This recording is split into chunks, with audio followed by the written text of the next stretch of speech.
16 বছর পর আজ আমি একটা বাড়ির সামনে দাঁড়িয়ে আছি। হ্যাঁ, বাড়িটা আমার নিজের বাবার বাড়ি। আপনারা ভাবছেন তো নিজের বাবার বাড়িতে কেউ 16 বছর বাদে বাড়ির সামনে দাঁড়িয়ে আছে, কিন্তু কেন? তাহলে আসেন ঘটনাটা একটু বলি, পুরোটা গল্পের মাঝে জেনে নিতে পারবেন। আমি আদিব আল ইহসান, আমরা দুই ভাই ও এক বোন। আমি মেজো, ভাইয়া বড়, আর ছোট বোন আরিশফা। বাবা এই শহরের নামকরা বিজনেসম্যান আফজাল আল ইমরান। মা একটা সরকারি কলেজের প্রিন্সিপাল। মায়ের পেশাটা শখের বসে পালন করা। ভাইয়া আশরাফ আল ইহসান আমার 3 বছরের বড়, আর বোনটি আমার 4 বছরের ছোট। ভাইয়া ছোট থেকেই আমাকে খুব একটা সহ্য করতে পারে না। যেহেতু বাবা মা দুজনেই ব্যস্ত মানুষ, তাই আমরা তাদের সংস্পর্শ খুব কমই পেতাম। বাসায় সার্ভেন্টরা আমাদের দেখাশোনা করত।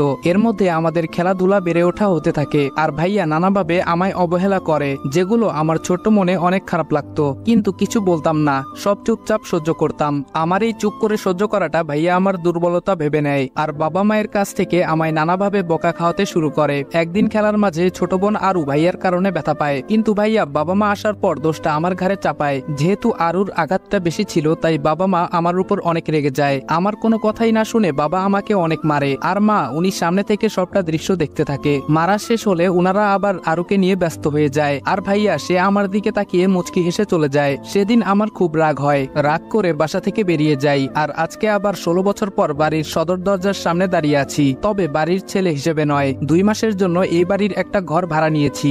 যদিও ভাড়া দিতে চাইনি, অনেক রিকোয়েস্ট করে ভাড়া নিয়েছি, কারণ আমার ছোট বোনটার বিয়ে ঠিক হয়েছে, আর আমি থাকবো না তা কি করে হয়। তবে এইখানে ভাড়া নেওয়ার জন্য আরেকটা কারণও রয়েছে, সেটাই রহস্য। আমি কলিং বেল চাপতেই একজন ভদ্রমহিলা দরজা খুলে দিলেন। আমার বুঝতে বাকি রইল না ইনি আমার মা। খুব ইচ্ছে করছে মাকে জড়িয়ে ধরি, কিন্তু না, আমার ভিতরে অনেক অভিমান জমে আছে। এত সহজে তা ভুলে যাই কি করে? আমার কাজের জন্য চাইলে অন্য বাড়ি ভাড়া নিতে পারতাম, কিন্তু ছোট বোনটার জন্য বারবার মন বলছে এই বাড়িতেই থাকবো। মা বলল, কে তুমি বাবা, কাকে চাও? আমি বললাম, আমি রাজ। আসলে আন্টি, মিজান সাহেব আমার জন্য এই বাড়িতে 2 মাসের জন্য একটা ঘর চেয়েছেন। মা বলল, ও আচ্ছা, ভেতরে এসো। ভেতর থেকে একটা মেয়ে বলল, খালামণি, এই ছেলেটাকে? মা বলল, কে এই ছেলেটা? ও আমাদের বাড়িতে 2 মাসের জন্য থাকবে। বুঝতে পারলাম উনি আমার খালাতো বোন, ঈশিতা জামান ঈশি। ভ্রু কুচকে আমার দিকে তাকিয়ে কোথায় যেন চলে গেল। উনার পরিচয়টা একটু দিয়ে নেই। উনি আমার খালামণির মেয়ে ঈশিতা জামান। আমি যখন এই বাড়িতে ছিলাম তখন খালামণিরা আমেরিকায় ছিলেন, কখন দেশে এসেছেন কে জানে। যাই হোক, বাদ দিন, আমরা সামনে এগোই। মা বলল, আরু, এই আরু। আরু বলল, বলো আম্মু। আম্মু বলল, এই যে ওর নাম রাজ, 2 মাস আমাদের বাড়িতে থাকবে, ওকে ওর ঘরটা দেখিয়ে দিয়ে আয়। আরুও আমার দিকে ভ্রু কুচকে তাকিয়ে আছে। বুঝলাম না আমি কি এলিয়েন নাকি। আরু বলল, চলুন ভাইয়া, 2 তলার বিশাল রুমে আমার থাকার ব্যবস্থা করা হয়েছে। আরু বলল, এটাই আপনার রুম, থাকুন, আমি গেলাম। আমি বললাম, আচ্ছা। রুমটা ঘুরে দেখতে লাগলাম। রুমটা আমার না। অনেক ইচ্ছা হচ্ছিল নিজের রুমটায় যাওয়ার, কিন্তু সেটা তো সম্ভব না। বসে বসে এসব ভাবছি, তখনই মা আসলেন আমার রুমে। মা বলল, বাবা আসবো? আমি বললাম, আসুন, জিজ্ঞেস করার কি আছে? মা বলল, তুমি তো এখানে একাই থাকবে তাই না? আমি বললাম, জি। মা বলল, ঠিক আছে বাবা, তাহলে তুমি আর ভাড়াটিয়া হয়ে থাকার দরকার নেই, আমাদের সাথে থাকবে, কেমন? আমি বললাম, না। মা বলল, কেন বাবা? আমি বললাম, না, আমি খেতে পারবো না, আপনার কাছে কয়েকটা কথা বলতে চাই। মা বলল, হ্যাঁ বলো। আমি বললাম, আমার এই রুমে যেন কেউ প্রবেশ না করে, এই বিষয়টা আপনি সবাইকে জানিয়ে দিবেন, আর আমি শুধু এই বাড়িতে থাকবই। আমার খাওয়া নিয়ে আপনাদের চিন্তা করতে হবে না, আমি বাইরে থেকে খেয়ে আসবো। মা বলল, কিন্তু কেন বাবা? আমি বললাম, এত কিছু বলতে পারবো না, আপনি আমার কথাটা সবাইকে বলে দিবেন। মা বলল, আচ্ছা বাবা। উনি কথাটা মন খারাপ করে বললেন। আমারও ভেতরটা ছিঁড়ে যাচ্ছিল কথাটা বলতে, কিন্তু বাধ্য হয়েই বলছি। এত সহজে আমার পরিচয় দেওয়া যাবে না, আর মিশন শেষ হওয়ার আগে তো কোনোভাবেই কাউকে ঘরে প্রবেশ করতে দেওয়া যাবে না। যেহেতু এই বাড়ির খাবার খাবো না বলে দিয়েছি, তাই ফ্রেশ হয়ে বেরিয়ে গেলাম, কারণ প্রচুর খিদে পেয়েছে। পাশেই একটা ভালো রেস্টুরেন্টে গিয়ে দুপুরের খাবার খেয়ে বেরিয়ে পড়লাম। বাইরে এসে দেখি বাইক নেই। আমার বাইক কোথায় গেল? আজব তো। হঠাৎ মেয়েলি কণ্ঠে কেউ বলে উঠলো, বাইক খুঁজতেছেন? তাকিয়ে দেখি এ তো ইসি। সে এইখানে কি করছে? আর আমি বাইক খুঁজতেছি, সে বা জানলো কিভাবে? মনে হয় অনেকক্ষণ থেকে এখানে দাঁড়িয়েছিল, কিন্তু আমি আসার সময় তো ও ছিল না। আমার ভাবনার মাঝে আবার ধমক দিয়ে বলল, হা করে কি ভাবছেন? আপনার বাইক পুলিশের ভ্যানে করে নিয়ে গেছে। আমি বললাম, কি? আমার বাইক কেন পুলিশ নেবে? ইসি বলল, আমায় কেন জিজ্ঞেস করছেন? সেটা থানায় গিয়ে পুলিশকে জিজ্ঞেস করুন, যত সব। এই বলে পাশ কাটিয়ে চলে গেল। আমি ক্যাবলাকান্তের মতো এখানে দাঁড়িয়ে আছি, আর হা করে ওকে দেখছি। কি মায়াবী একটা মেয়ে, যেন আসমানের পরী, কিন্তু ব্যবহার শাকচুনির থেকেও বাজে। ভাবতে ভাবতে হঠাৎ গোর কাটলো সামনে দিয়ে যাওয়া একটা গাড়ির হর্নের শব্দে। হঠাৎ মনে হলো আমার বাইকটার কথা, তাই একটা রিক্সা ডেকে বললাম, এই মামা যাবেন? মামা বলল, হ জামু। কই যাইবেন? আমি বললাম, থানায়। মামা বলল, ভাড়া কিন্তু 50 টাকা দিবেন। আমি বললাম, আচ্ছা চলেন। আমাদের যাদের সামর্থ্য আছে তাদের কাছে আমার রিকোয়েস্ট রিকোয়েস্ট, প্লিজ এই রিক্সা অটো ড্রাইভাররা 10-20 টাকা বেশি দাবি করলে তাদের সাথে বাজে ব্যবহার করবেন না, কারণ তারা আমার আপনার মতো 10 তলা বাড়ি বানাতে চায় না, তারা দুবেলা পেট পুরে খেতে চায়। থানার সামনে গাড়ি থামতেই নেমে ভাড়াটা মিটিয়ে থানার ভেতরে ঢুকে গেলাম। কনস্টেবল বলল কাকে চাই, আমি বললাম ওসি সাহেব কোথায়। কনস্টেবল বলল স্যারকে কি দরকার, আমায় বলুন যা বলবেন। বুঝলাম কথা বাড়িয়ে লাভ নেই, এতে আমারই সমস্যা হতে পারে, তাই পকেটে কিছু গুজে দিয়ে বাইকটা নিয়ে চলে এলাম। পুলিশের ঝামেলা পেরিয়ে আসতে আসতে প্রায় সন্ধে হয়ে গেল, তাই বাসার উদ্দেশ্যে রওনা হলাম। কাল থেকে কাজে লেগে পড়বো। হঠাৎ পুরুষ কণ্ঠে কেউ বলে উঠলো দাঁড়াও। চেয়ে দেখলাম একজন ভদ্রলোক সোফায় বসে আছেন, সাথে একটি ছেলে। বুঝতে বাকি নেই উনি আমার বাবা। বাবা বলল তুমি নিশ্চয়ই রাজ। আমি বললাম জি।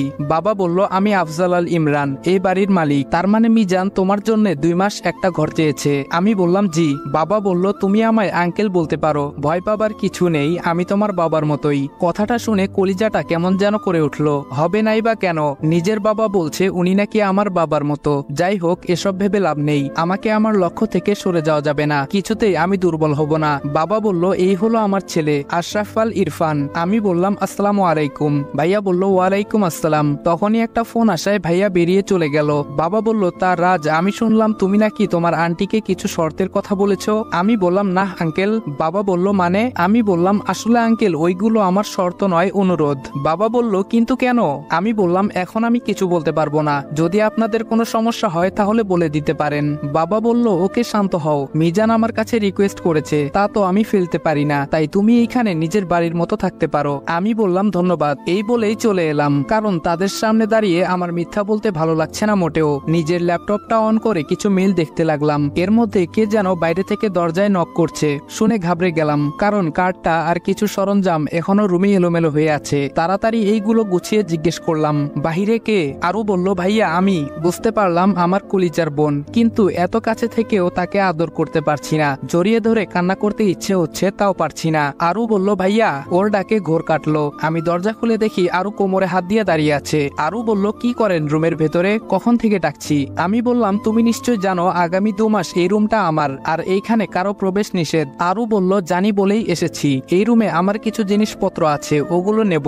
আমি বললাম ওকে নিয়ে যাও। আরু ওর নিজের জিনিসপত্রগুলো নিয়ে চলে গেল। আমি কিছুক্ষণ বোনটাকে দেখলাম মন ভরে। তারপর রাতে খাবারের জন্য রেস্টুরেন্টে চলে গেলাম, যদিও Mr and Mrs Al request করেছেন তাদের সাথে খাওয়ার জন্য, কিন্তু আমি খাইনি, একটা ইগো কাজ করছে। পরের দিন সকালে আমি কিছু কাগজপত্র গুছিয়ে নিয়ে রওনা দিলাম ইন্টারভিউ দিতে। একটা কোম্পানির পোস্টে টিকে যাই। আমার মতো ছেলেকে দেখলে কোন কোম্পানি চাকরি দেবে না? যেমন দেখতে তেমন সব কাগজপত্র, একদম খাপে খাপ, এ যেন পূর্ব পরিকল্পনা। হ্যাঁ তাই তো, তবে এটা শুধু আপনারা জানেন, অন্য কাউকে বলবেন না। কিন্তু আমি এই অফিসে কাজ করতে লাগলাম এবং খুব অল্প দিনেই বসের খুব প্রিয় হয়ে উঠলাম। কিন্তু এই অফিসের আসল বসটাকে তা আজও জানতে পারিনি, কারণ আমি যাকে বস বলছি উনি আসলে ম্যানেজার। বস নাকি অফিসে আসেন না, আড়ালে থেকে কাজ করান। কিন্তু আমার তো বসকেই দরকার, আমার টার্গেট তো উনি। দেখতে দেখতে 1 মাস পেরিয়ে গেল। আমি আমার মিশন অনুযায়ী কাজ করতে লাগলাম। মিশনটা অনেক জটিল, যেটার ফুল ডিটেলস গল্পে দিতে গেলে গল্পই এলোপাথারি হয়ে যাবে। এই 1 মাসে আমি অনেক তথ্য ইনফরমেশন বের করেছি,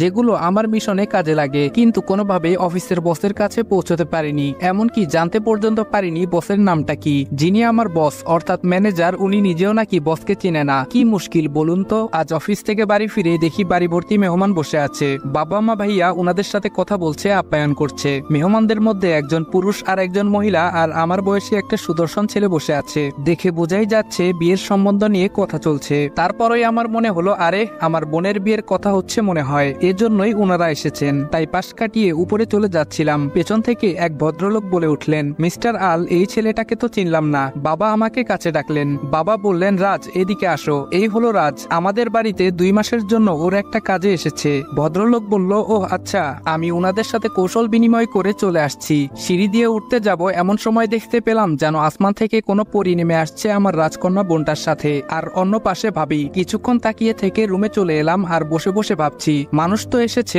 আমার বোনের হবু শ্বশুর বাড়ি থেকে, তাহলে ওর এইভাবে সাজার কি আছে? ধুর ছাই, আমি কেন এসব ভাবছি? ওই মেয়ের ইচ্ছে হয়েছে তাই সেজেছে, তাতে আমার কি? তবে ও কিন্তু বেশি সাজেনি, আমার চোখে হয়তো এমন লেগেছে। ভাবতে ভাবতে বাথরুমে চলে গেলাম, ফ্রেশ হয়ে নিচে নামলাম খাবার খাওয়ার জন্য। বাহিরে যাব তখন বাবা বলল রাজ শোনো। আমি বললাম জি বলুন। বাবা বলল বলছিলাম কি আজকে বাইরে যাওয়ার দরকার নেই, মেহমান আছে, আজকের দিনটা একসাথেই খাই, বাড়ির সবাই একসাথে খাই, অথচ তুমি একা একটা ছেলে বাইরে খাও, আমাদের খারাপ লাগে বাবা। নিজে নিজের বাবার মুখে কথাগুলো শুনে চোখে পানি চিকচিক করতে লাগলো। এত বছর হয়ে গেল নিজের আপন ছেলের খোঁজ নিল না, অথচ অচেনা একটা ছেলের জন্য কত দরদ। আমি বললাম আচ্ছা ঠিক আছে।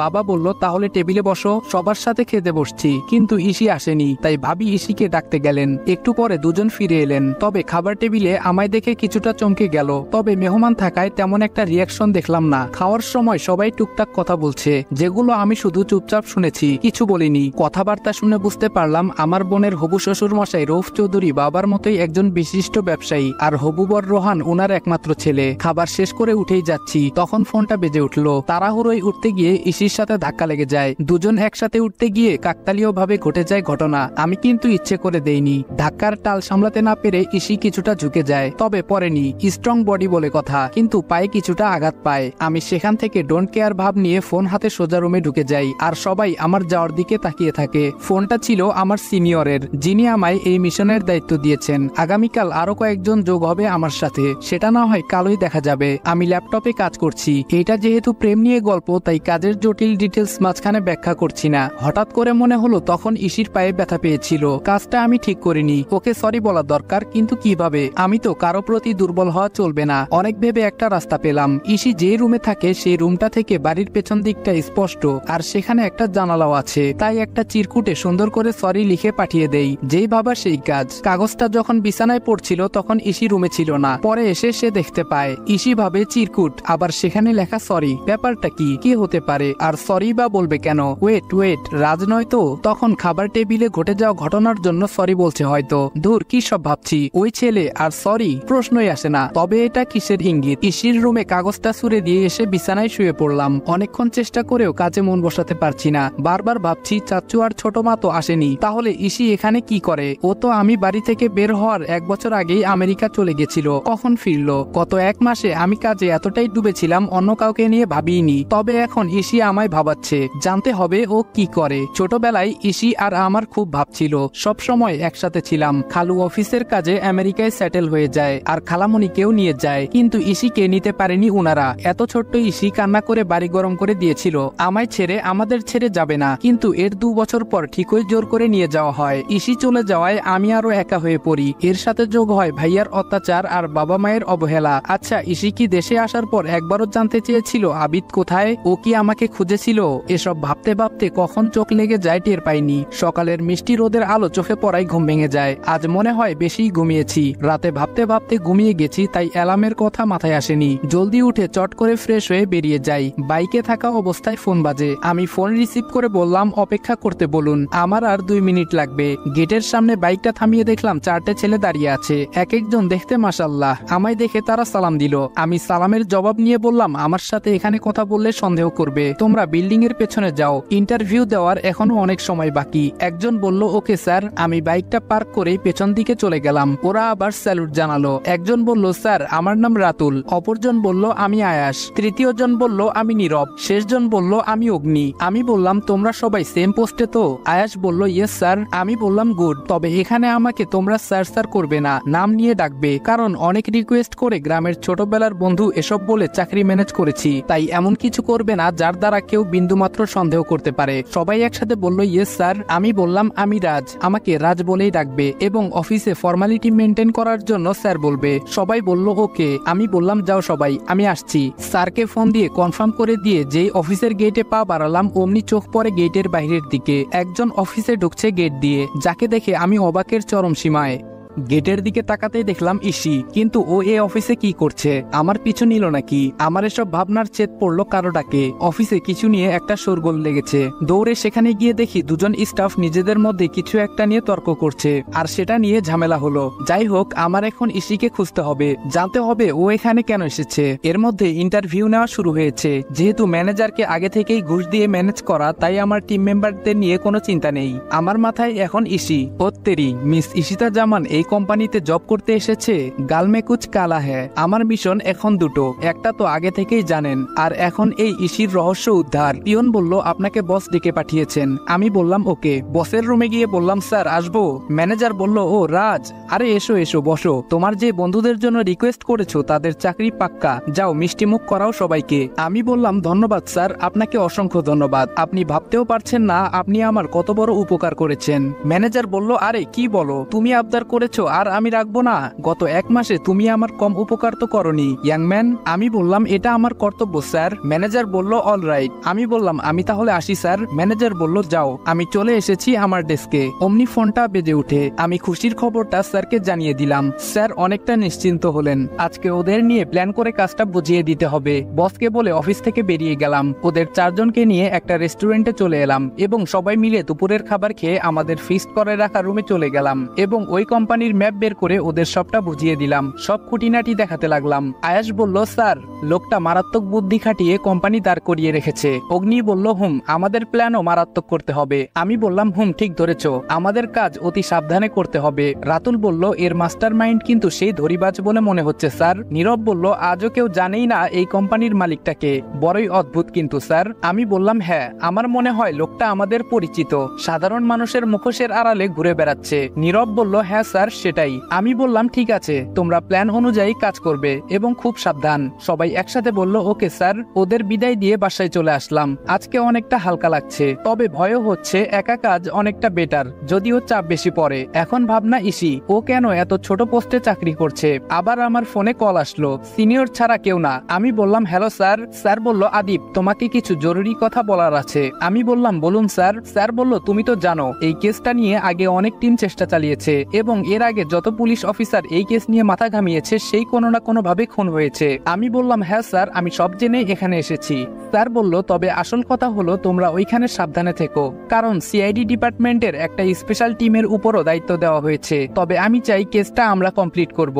আমি বললাম চিন্তা করবেন না স্যার, কেসটা আমরা ক্লোজ করব ইনশাআল্লাহ। স্যার বলল আমার সম্পূর্ণ ভরসা আছে তোমার উপর, ভালো থেকো, নিজের খেয়াল রেখো, বেস্ট অফ লাক। আমি বললাম ধন্যবাদ স্যার, আল্লাহ হাফেজ। ফোনটা রেখে ল্যাপটপে নিজের কাজ করছি। ঠিক তখনই শুনতে পেলাম কলিং বেলটা বাজছে অনেকক্ষণ থেকে। মনে হচ্ছে বাড়িতে কেউ নেই। তখনই মনে হলো বাড়িতে ঢোকার সময় দারোয়ান কাকা চাবি দিয়ে বলল বাড়িতে কেউ নেই। বাধ্য হয়ে উঠে গেলাম। ইসি এসেছে। আমায় দেখে ভ্রু কুচকে তাকিয়ে ভেতরে চলে গেল।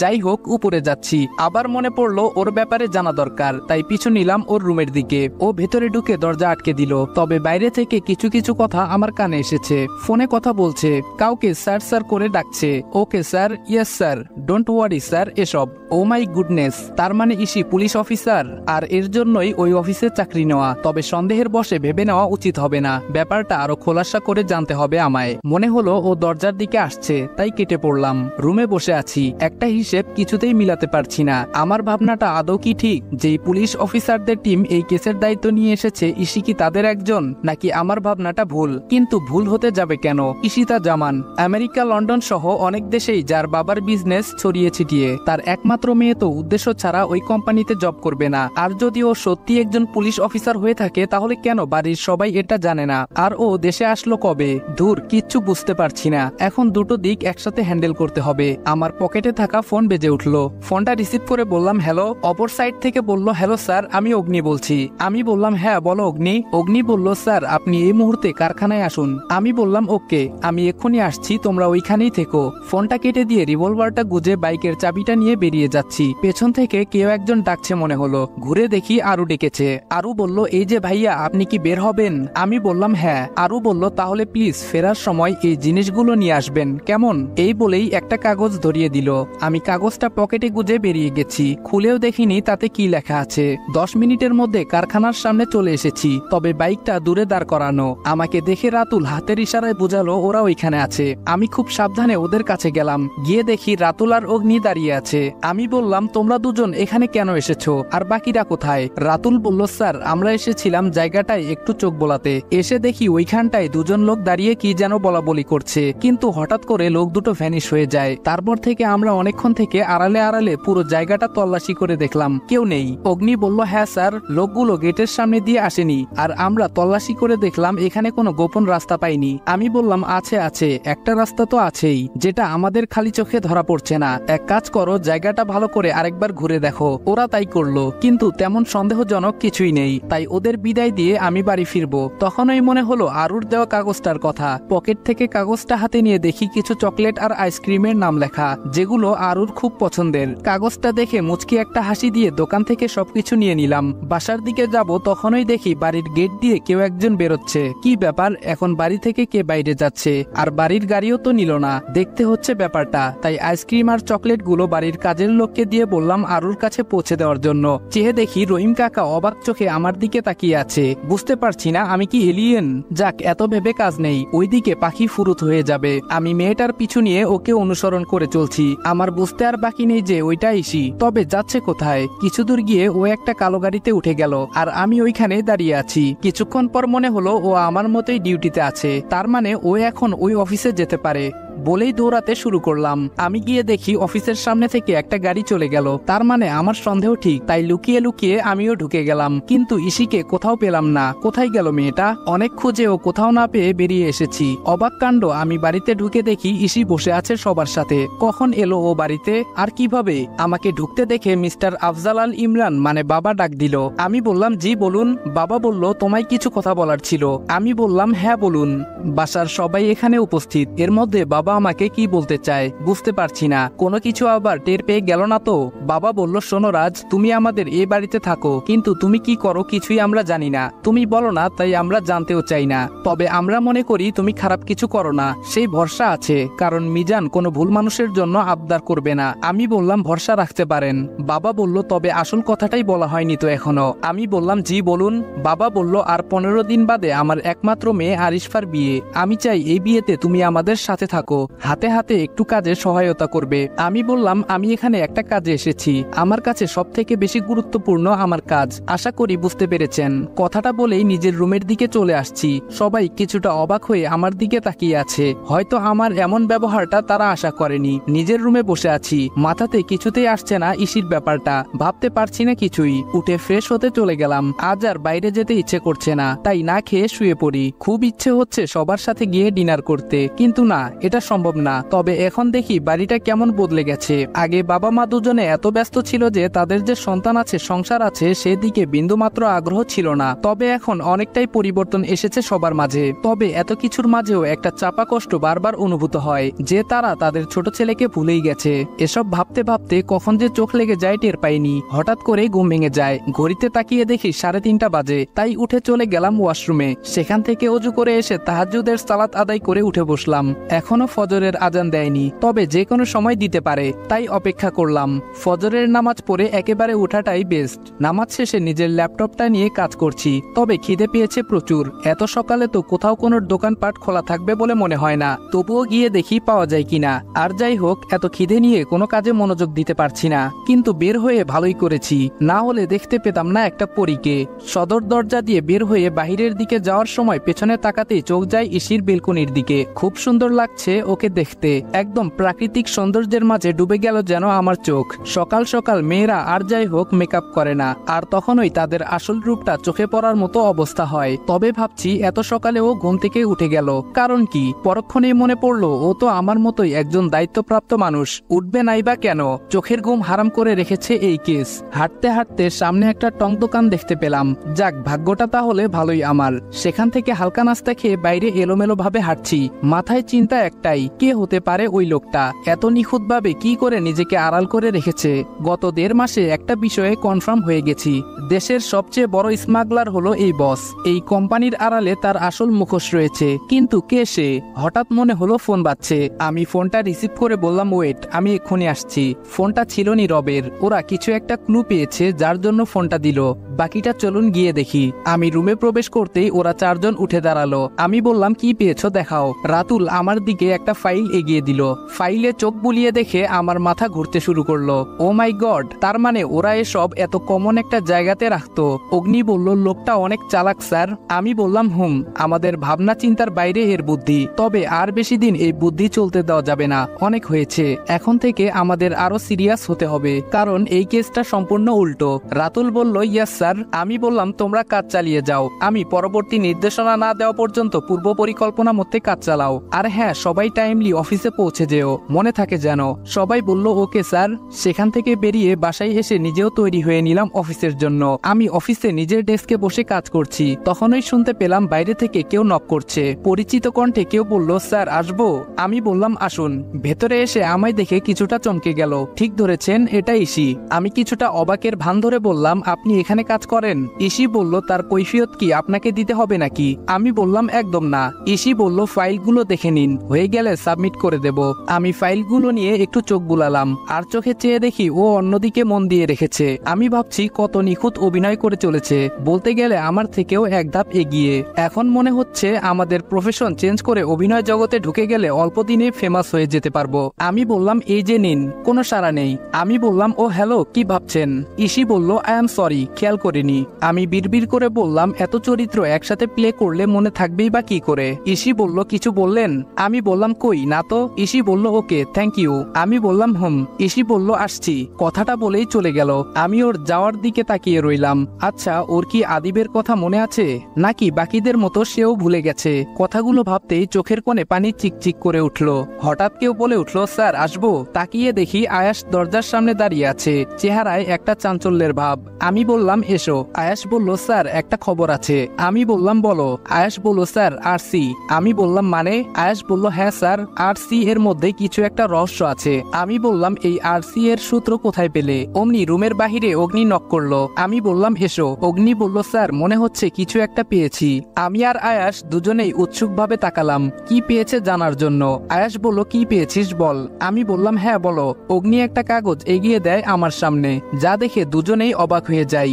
অগ্নির এগিয়ে দেওয়া কাগজ আসলে কোনো কাগজ নয়, ওইটা একটা ছোট কোড, যেখানে শুধু লেখা আরসি। অপর পাশটা উল্টে লক্ষ্য করলাম হয়তো কোনো একটা ডিজিট লেখা, কিন্তু কি সেটা বোঝা যাচ্ছে না। 5 বা 3 হতে পারে। আয়াস বলল, স্যার এখানেও তো সেম আরসি লেখা। অগ্নি বলল, কেন, আরো কোথায় পেয়েছিস? আয়াস বলল, আমি পাইনি, তবে শুনেছি ম্যানেজার আমায় ডেকে নিয়ে কিছু ফাইল ধরিয়ে দিয়েছিল, যেগুলো কমপ্লিট করে নিয়ে যেতে বলা হয়। আমি যখন ফাইলগুলো চেক করে ফেরত দিতে যাই, তখন শুনি একটা কথা, ডোন্ট ওয়ারি বস, আরসি রাজ করবে। এটা বলার পরেই উনি আমায় দেখে ফেলেন, তাই আর কথা বাড়াইনি। স্যার আমার মনে হচ্ছে আরসি আমাদের সকল প্রশ্নের উত্তর।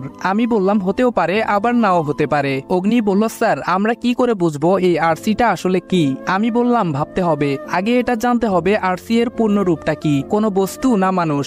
তোমরা যাও, নিজেদের কাজ করো। আর হ্যাঁ আয়াস, তুমি একটু সাবধানে থেকো, কারণ ম্যানেজারের জানা মতে একমাত্র তুমি আরসি শব্দ শুনতে পেয়েছো, একটু বেশি সাবধান হতে হবে। আয়াস বলল, আমার জন্য ভাববেন না স্যার। আমি বললাম, আচ্ছা ঠিক আছে, যাও তোমরা। ওরা চলে গেলে আমি বসে রইলাম আমার চেয়ারে। মাথায় এখন চিন্তা একটাই, আরসি কি হতে পারে? এই আরসি এর মানে? কম্পিউটারটা অন করে গুগলে সার্চ করতে লাগলাম, কিন্তু রেজাল্ট 0। এমন কিছু পাইনি যা সন্দেহ করার মতো। এর মধ্যে অফিস টাইম শেষ হয়ে গেছে, সবাই অফিস ছেড়ে বেরিয়ে পড়েছে। তখন ম্যানেজার আমায় ডেকে পাঠালেন। আমি বললাম, স্যার আসবো? ম্যানেজার বলল, আরে এসো এসো। আমি বললাম, জি স্যার। ম্যানেজার বলল, রাজ একটা কথা বলার জন্য তোমায় ডেকেছি, আর সেটা হলো আমি কিছুদিনের জন্য শহরের বাইরে যাচ্ছি, তাই আমার দায়িত্বটা তোমায় কিছুদিন পালন করতে হবে। এই মুহূর্তে তোমার মতো বিশ্বস্ত কাউকে মনে হয় না আমার। আরে ব্যাস, এ তো দেখি মেঘনা চাইতেই বৃষ্টি। ম্যানেজার বলল, কি ভাবছো রাজ, পারবে সামলাতে? আমি বললাম, আগে স্যার আপনার মতো হয়তো এত সুন্দর করে পারবো না, তবে চেষ্টা করব। মনে হচ্ছে আমার মুখ থেকে কথাগুলো শুনে বেশ খুশি হয়েছে। ম্যানেজার বলল, রাজ তোমাকে অনেক ধন্যবাদ। আমি মনে মনে বললাম, ধন্যবাদ তো আমার আপনাকে দেওয়ার কথা। ম্যানেজারকে বললাম, এমন করে বলবেন না স্যার, এটা আমার ডিউটি। ম্যানেজার বলল, সত্যি তোমার মতো ছেলে হয় না, ওয়েল ডান, মন দিয়ে কাজ করতে থাকো। আমি বললাম, দোয়া করবেন স্যার। ম্যানেজার বলল, অবশ্যই। আমি বললাম, এখন তাহলে আসি স্যার। ম্যানেজার বলল, হ্যাঁ এসো। আমি বললাম, ভালো থাকবেন স্যার, আল্লাহ হাফেজ। ম্যানেজার শহরের বাইরে থাকবে, এই সুযোগে পুরো অফিস এখন আমার আন্ডারে কাজ করবে। সুযোগটা কাজে লাগাতে হবে আদিব, এই সুযোগ কাজে লাগাতে না পারলে তোর ক্যারিয়ার ব্যর্থ। অফিস থেকে সোজা বাসায় ফিরে ফ্রেশ হয়ে নিলাম, তারপর ফোন দিলাম রাতুলের কাছে। রাতুল বলল, হ্যালো স্যার। আমি বললাম, হ্যাঁ বাকিরা কোথায়? রাতুল বলল, রুমে আছে সবাই। আমি বললাম, ওকে, তাহলে তোমরা সবাই সন্ধ্যা 7:30-এ হোটেলে পৌঁছে যাবে, জরুরি কথা আছে। রাতুল বলল, ওকে স্যার। আমি বললাম, রাখছি। ফোনটা কেটে চেয়ারে বসতে যাব, হঠাৎ মনে হলো কেউ বাইরে থেকে আমার কথা শোনার চেষ্টা চালিয়েছে। উঠে গিয়ে দরজা খুলে দেখলাম কেউ নেই, হতে পারে মনের ভুল। যাই হোক, কাজে মন দেই। ল্যাপটপ নিয়ে বসে বসে আরসি দিয়ে হতে পারে এমন অনেক নাম একত্রে করেছি, হাজার হাজার নাম। এখন এইগুলো পরীক্ষা করে দেখতে হবে, কিন্তু তা একার পক্ষে সম্ভব সম্ভব না, তাই ইমেল করে সব অফিসে পাঠিয়ে দেই এবং বলি কালকের মধ্যে ফুল ডিটেলস চাই। সন্ধ্যা 7টা প্রায় বেজে গেছে, এখন আমায় বের হতে হবে। বাইকের চাবি নিয়ে বের হয়ে পড়লাম। কেন জানি মনে হচ্ছে কেউ আমায় ফলো করছে, তাই রাস্তা বদলে ফেললাম। অগ্নিদের ফোন দিয়ে জানিয়ে দিলাম ওরা যেন পৌঁছে অপেক্ষা করে, আমার লেট হতে পারে। বাইকটা নিয়ে এলোপাথারি কিছুক্ষণ ঘুরলাম। যে আমার পিছু নিয়েছিল সে বুঝে গেছে যে আমার পিছু ঘুরে লাভ নেই, তাই ছেড়ে দিয়েছে। আমিও এবার হোটেলের উদ্দেশ্যে বাইক নিয়ে ছুটলাম। আমি বললাম তোমরা এসে গেছো, আমি দুঃখিত তোমাদের অনেকক্ষণ অপেক্ষা করানোর জন্য। নীরব বলল না স্যার, কি বলছেন আপনি, এতে সরি বলার কি আছে। অগ্নি বলল আপনি ঠিক আছেন এটাই অনেক, আমাদের তো টেনশন হচ্ছিল আপনার কোনো বিপদ হলো কিনা তা ভেবে। আমি বললাম না বিপদ নয়, তবে হতে পারতো, আগে টের পেয়ে যাওয়ায় বেঁচে গেছি। তারপর ওদের পুরো ঘটনাটা বললাম। ছেলেগুলো বেশ ভালো, ওরা নিজেরা একসাথে কাজ করে, তাই বন্ধুত্ব হয়ে গেছে। এই কয়দিনে আমাকেও অনেক আপন করে নিয়েছে। ওদের সাথে টুকটাক অনেক বিষয় নিয়ে আলোচনা করলাম, সাথে এটাও জানিয়ে দিলাম ম্যানেজার আমায় দায়িত্ব দিয়েছে। কথাটা শুনে ওরা খুশি হলো। রাতুল বলল স্যার এটা তো মহাসুযোগ আমাদের জন্য। আমি বললাম হ্যাঁ, তবে সাবধান, এটা কোনো টোপও হতে পারে আমাদের পরখ করার জন্য, তাই এত তাড়াহুড়ো করা যাবে না। সবাই বলল ওকে স্যার। ডিনার সবাই একসাথেই করলাম, তারপর ওদের বললাম বাসায় চলে যাওয়ার জন্য। ওরা 4 জন একটা ফ্ল্যাট ভাড়া নিয়ে উঠেছে, সেখানেই থাকে সবাই। বাসায় ঢুকছি তখন একই সাথে ইসিও বাইরে থেকে ভেতরে ঢুকছে। আমায় দেখে আর চোখে তাকালো, যা আমার চোখ এড়ায়নি। জানে মান লাভ নেই, আমার পিছু নেওয়া এত সহজ না। কথাটা মনে মনে বলেই নিজের অজান্তে একটা ডেবিল হাসি দিয়ে ভেতরে চলে এসেছি। আমি আমার রুমে এসে শুয়ে পড়েছি। শরীরটা খুব ক্লান্ত লাগছে আমার, কখন ঘুমে তলিয়ে গেছি খেয়াল নেই। ঘুম ভেঙে যায় মাঝরাতে, তখন উঠে ফ্রেশ হয়ে এসে কিছু হালকা শুকনো খাবার এনে রেখেছি, তা খেয়ে নিলাম। ল্যাপটপটা অন করেই দেখি অফিস থেকে সকল তথ্য মেইল করে দিয়েছে। আমি সেগুলো খুঁটিয়ে খুঁটিয়ে দেখতে লাগলাম। অনেক নাম আছে এখানে, বড় বড় বিজনেসম্যান, চাকরিজীবী, প্রশাসনের লোক, মন্ত্রী, ম্যাজিস্ট্রেট। আমার সন্দেহের তীর মন্ত্রী, ম্যাজিস্ট্রেট আর বিজনেসম্যানদের দিকেই বারবার ইশারা করছে, কারণ পলিটিক্স কাকে বলে একমাত্র এরাই জানে। ধূর্ত আর কুটবুদ্ধি সম্পন্ন না হলে কোনোটাই করা হয়ে ওঠে না। নাম আর ডিটেলস দেখতে দেখতে হঠাৎ একটা নামের উপর আমার চোখ আটকে যায়। নামটা আমার চেনা চেনা মনে হচ্ছে, কোথায় যেন শুনেছি আমি, কিন্তু মনে করতে পারছি না। হ্যাঁ মনে পড়েছে, এইটা আমার বোনের হবু বর mister Rohan Chowdhury, Chowdhury group of ইন্ডাস্ট্রির ভাবি উত্তরস্বরী। ও কি করে এইসবের পেছনে আছে? তাহলে তো যে করেই হোক বিয়েটা আটকাতে হবে আমার।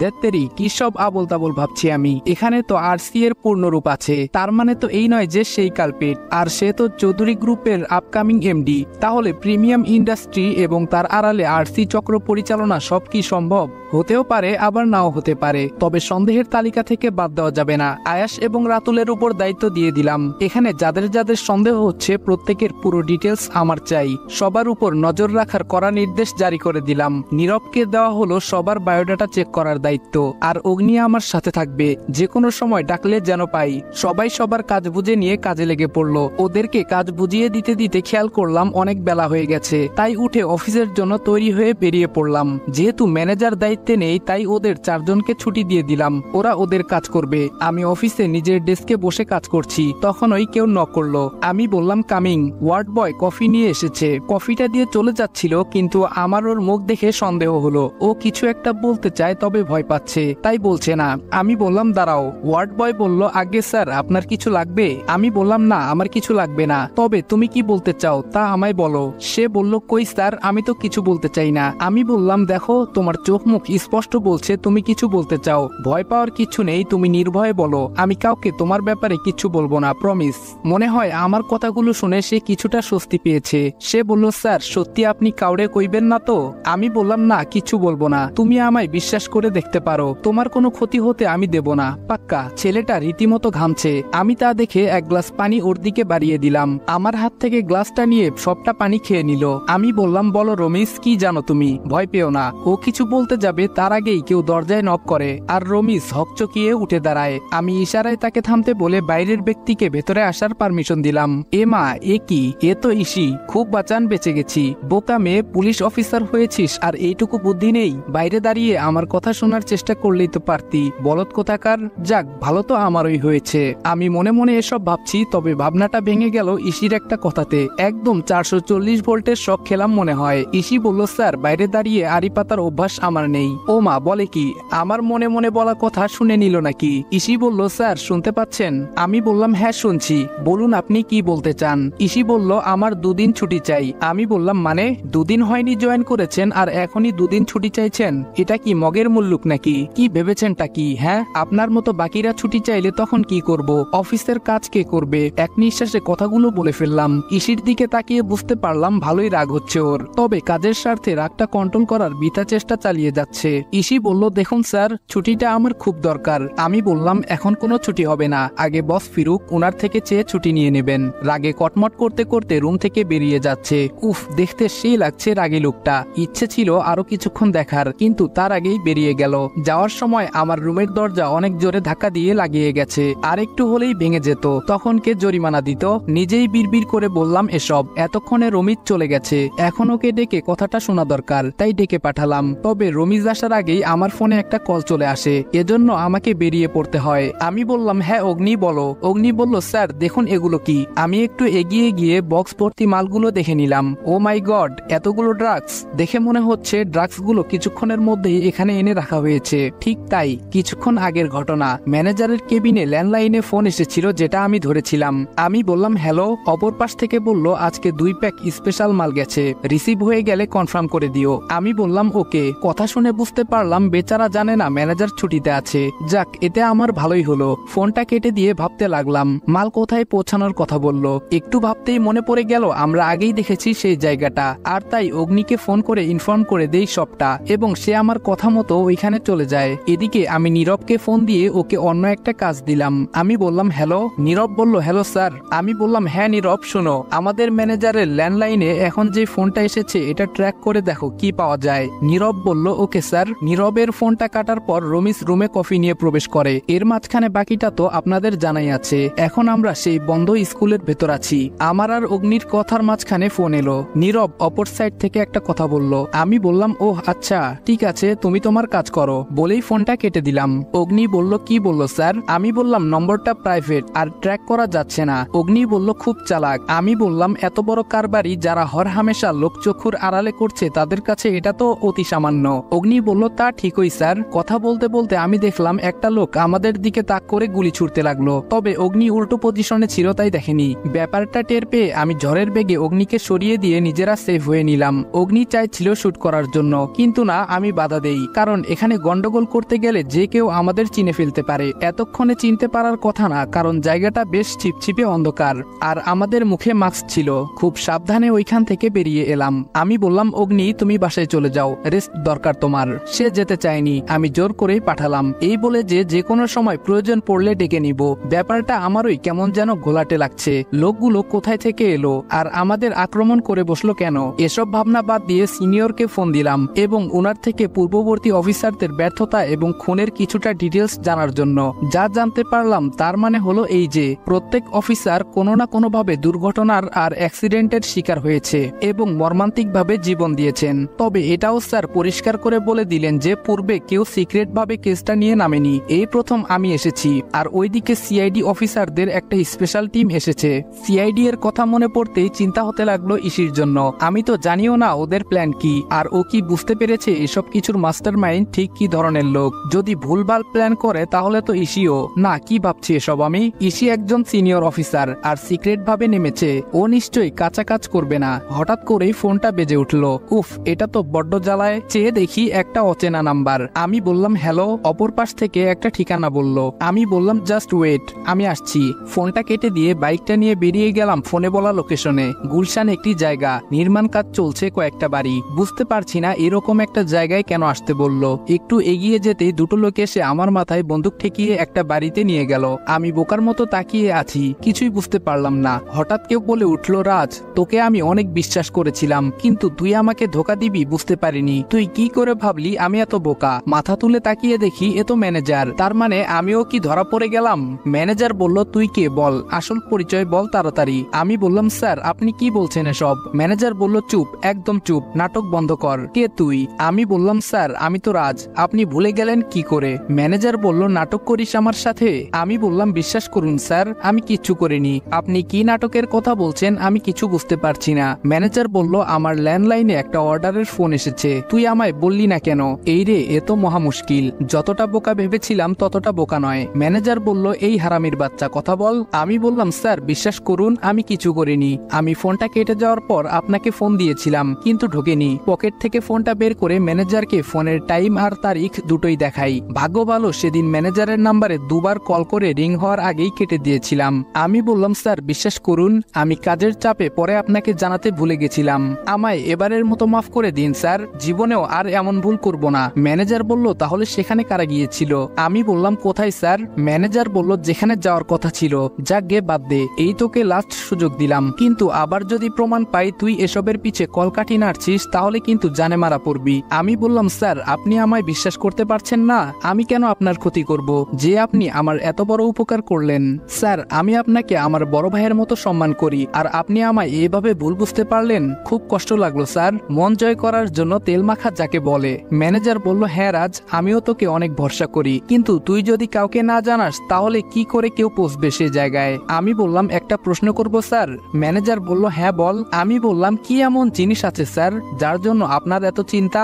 ম্যানেজার বলল, ও কিছু না, এত কিছু তোর জানার কোনো প্রয়োজন নেই, যা বাসায় চলে যা। চোরের মতো এড়িয়ে গেল কথাটা, কিন্তু কোনো লাভ নেই ব্রো। আদিবের হাত থেকে বেশি দিন পালিয়ে বাঁচা অসম্ভব। ওখান থেকে ছাড়া পেয়ে সোজা বাসায় চলে এসেছি। নিজের রুমে যাব অমনি কেউ পেছন থেকে নাম ধরে ডাকলো। আমি বললাম, জি। মা বলল, তোমার সাথে দুটো কথা ছিল, একটু সময় হবে তোমার? আমি বললাম, জি বলুন, আমি শুনছি। মা বলল, আর তো মাত্র 12 দিন বাকি, তারপরেই আমাদের মেয়ে আরিশফার বিয়ের তারিখ ঠিক করা হয়েছে। আমি বললাম, তো? মা বলল, কালকে রোহান আর আরুর এঙ্গেজমেন্ট, সেই উপলক্ষে বাড়িতে একটা পার্টি অ্যারেঞ্জ করা হয়েছে, তাই তোমায় থাকতে বলছিলাম আর কি। আমি বললাম, ও। মা বলল, থাকবে তো? আমি বললাম, কথা দিতে পারছি না, তবে চেষ্টা করব। আমি বললাম, কথা দিতে পারছি না, তবে চেষ্টা করব। বাবা বলল, তুমি তো আমাদের ছেলের মতো, আর আরু মা তো তোমার বোনের মতো, কেন এমন করো তুমি? আমাদের নিজের পরিবার ভাবতে পারো। মা বলল, হ্যাঁ তোমার আঙ্কেল ঠিক বলেছে, তুমি একা একটা ছেলে আমাদের বাসায় থাকো, অথচ বাইরে খাওয়া দাওয়া করো, ঘুরে বেড়াও, এটা আমাদের ভালো লাগে না বাবা। আমি বললাম, ঠিক আছে আমি চেষ্টা করব থাকার। কথাটা বলে ওনাদের কিছু না বলার সুযোগ দিয়ে চলে এলাম নিজের রুমে। বাহ বাহ, নিজেদের ছেলেকে এত অবহেলা করলো, ছেলেটা বাড়ি থেকে বেরিয়ে গেল, একবার খোঁজ পর্যন্ত নিল না, আর এখন একটা অচেনা ছেলের জন্য কত দরদ উনাদের। কথাগুলো মনে মনে ভাবছি, তখন হঠাৎ মনে হলো ইসির কথা, তার মানে পার্টির জন্য ও ছুটি চেয়েছিল। ফোনটা হাতে নিয়ে অগ্নিকে একটা কল দিলাম। কল ধরতেই আমি বললাম, হ্যালো। অগ্নি বলল, হ্যালো স্যার। আমি বললাম, তোমায় একটা কাজ করতে হবে। অগ্নি বলল, বলুন স্যার। আমি বললাম, তোমাদের অফিস কলিগ ইশিতা জামানের সাথে কন্ট্যাক্ট করে জানিয়ে দাও ওর ছুটি মঞ্জুর করা হয়েছে। অগ্নি বলল, ওকে স্যার, বলেই ফোনটা কেটে দিলাম। পার্টির দিন সকালে আমি ব্যালকনিতে দাঁড়িয়ে আছি, কারণ আজ কোনো কাজ করব না, বাড়িতেই থাকবো। বোনের এঙ্গেজমেন্ট বলে কথা। সকাল সকাল ঘুম ভেঙে গেছে। রুমের বাইরে বেরিয়ে দেখলাম বাইরে পার্টির অ্যারেঞ্জমেন্ট চলছে, তাই একটু ছাদের দিকে গেলাম। গিয়ে দেখি কেউ ছাদের রেলিং ধরে আকাশের পানে চেয়ে আছে। ঠিক বুঝেছেন আপনারা, সে অন্য কেউ না, ইসি।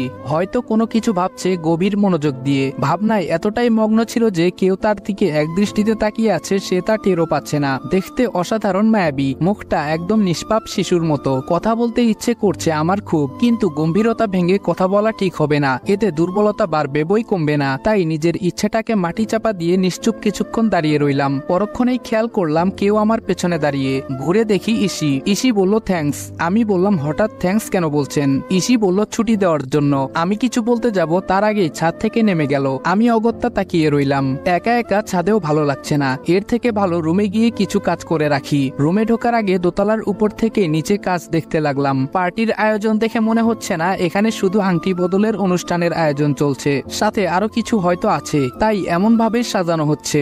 যাকে এসব ভেবে আমার লাভ কি? নিজের ঘরে ঢুকে ল্যাপটপটা অন করেছি কিছু কাজ করার উদ্দেশ্যে। মনে হলো কেউ দরজা নক করছে। মেজাজটা তখন বিরক্তির চরম পর্যায়ে পৌঁছানোর উপক্রম। এদের বারণ করার পরও আমার রুমে কাজ কি? উঠে গিয়ে দরজা খুলে দিলাম। বাহিরে দেখি ভাবি দাঁড়িয়ে আছে। আমি বললাম, কিছু বলবেন? ভাবি বলল, খাবে চলো। আমি বললাম, মানে? আপনারা হয়তো ভুলে গেছেন আমি প্রথম দিন কি বলেছিলাম। ভাবি বলল, ভুলিনি ভাই, তবে আজ তো তুমি আমাদের এক প্রকার মেহমান, তাই মা বলল তোমায়ও ডেকে নেওয়ার জন্য। আমায় আর কিছু বলতে না দিয়ে ভাবি বলল, তাড়াতাড়ি এসো, নিচে সবাই বসে আছে। আজব, কেউ আমায় কিছু বলার সুযোগ কেন দেয় না? আমাকে কি মানুষ মনে হয় না? নিজেদের কথা বলে চলে যায়। তবে ভাবির কথাগুলো ঠিকই, আমি তো আজকে এদের মেহমান হয়েই বাসায় আছি, তাই এক প্রকার বিরক্তি নিয়ে নিচে নেমে এলাম নাস্তা করতে। এসে দেখি ভাইয়া, ভাবি, মা, বাবা আর ইসি সবাই আছে, সাথে নিউ মেম্বার। এদের আমি চিনতে পারছি না, হবে হয়তো কোনো রিলেটিভ। আমি আসতেই সবাই খাওয়া শুরু করলো। করলো। খাবার মাঝে বাবা আমায় বললেন, রাজ। আমি বললাম জি। বাবা বললেন, তোমার কাছে একটা অনুরোধ আছে, রাখবে? আমি বললাম, কি অনুরোধ? বাবা বললেন, আজকে রাতে বাড়িতে পার্টির উদ্দেশ্য একটা নয়, দুটো।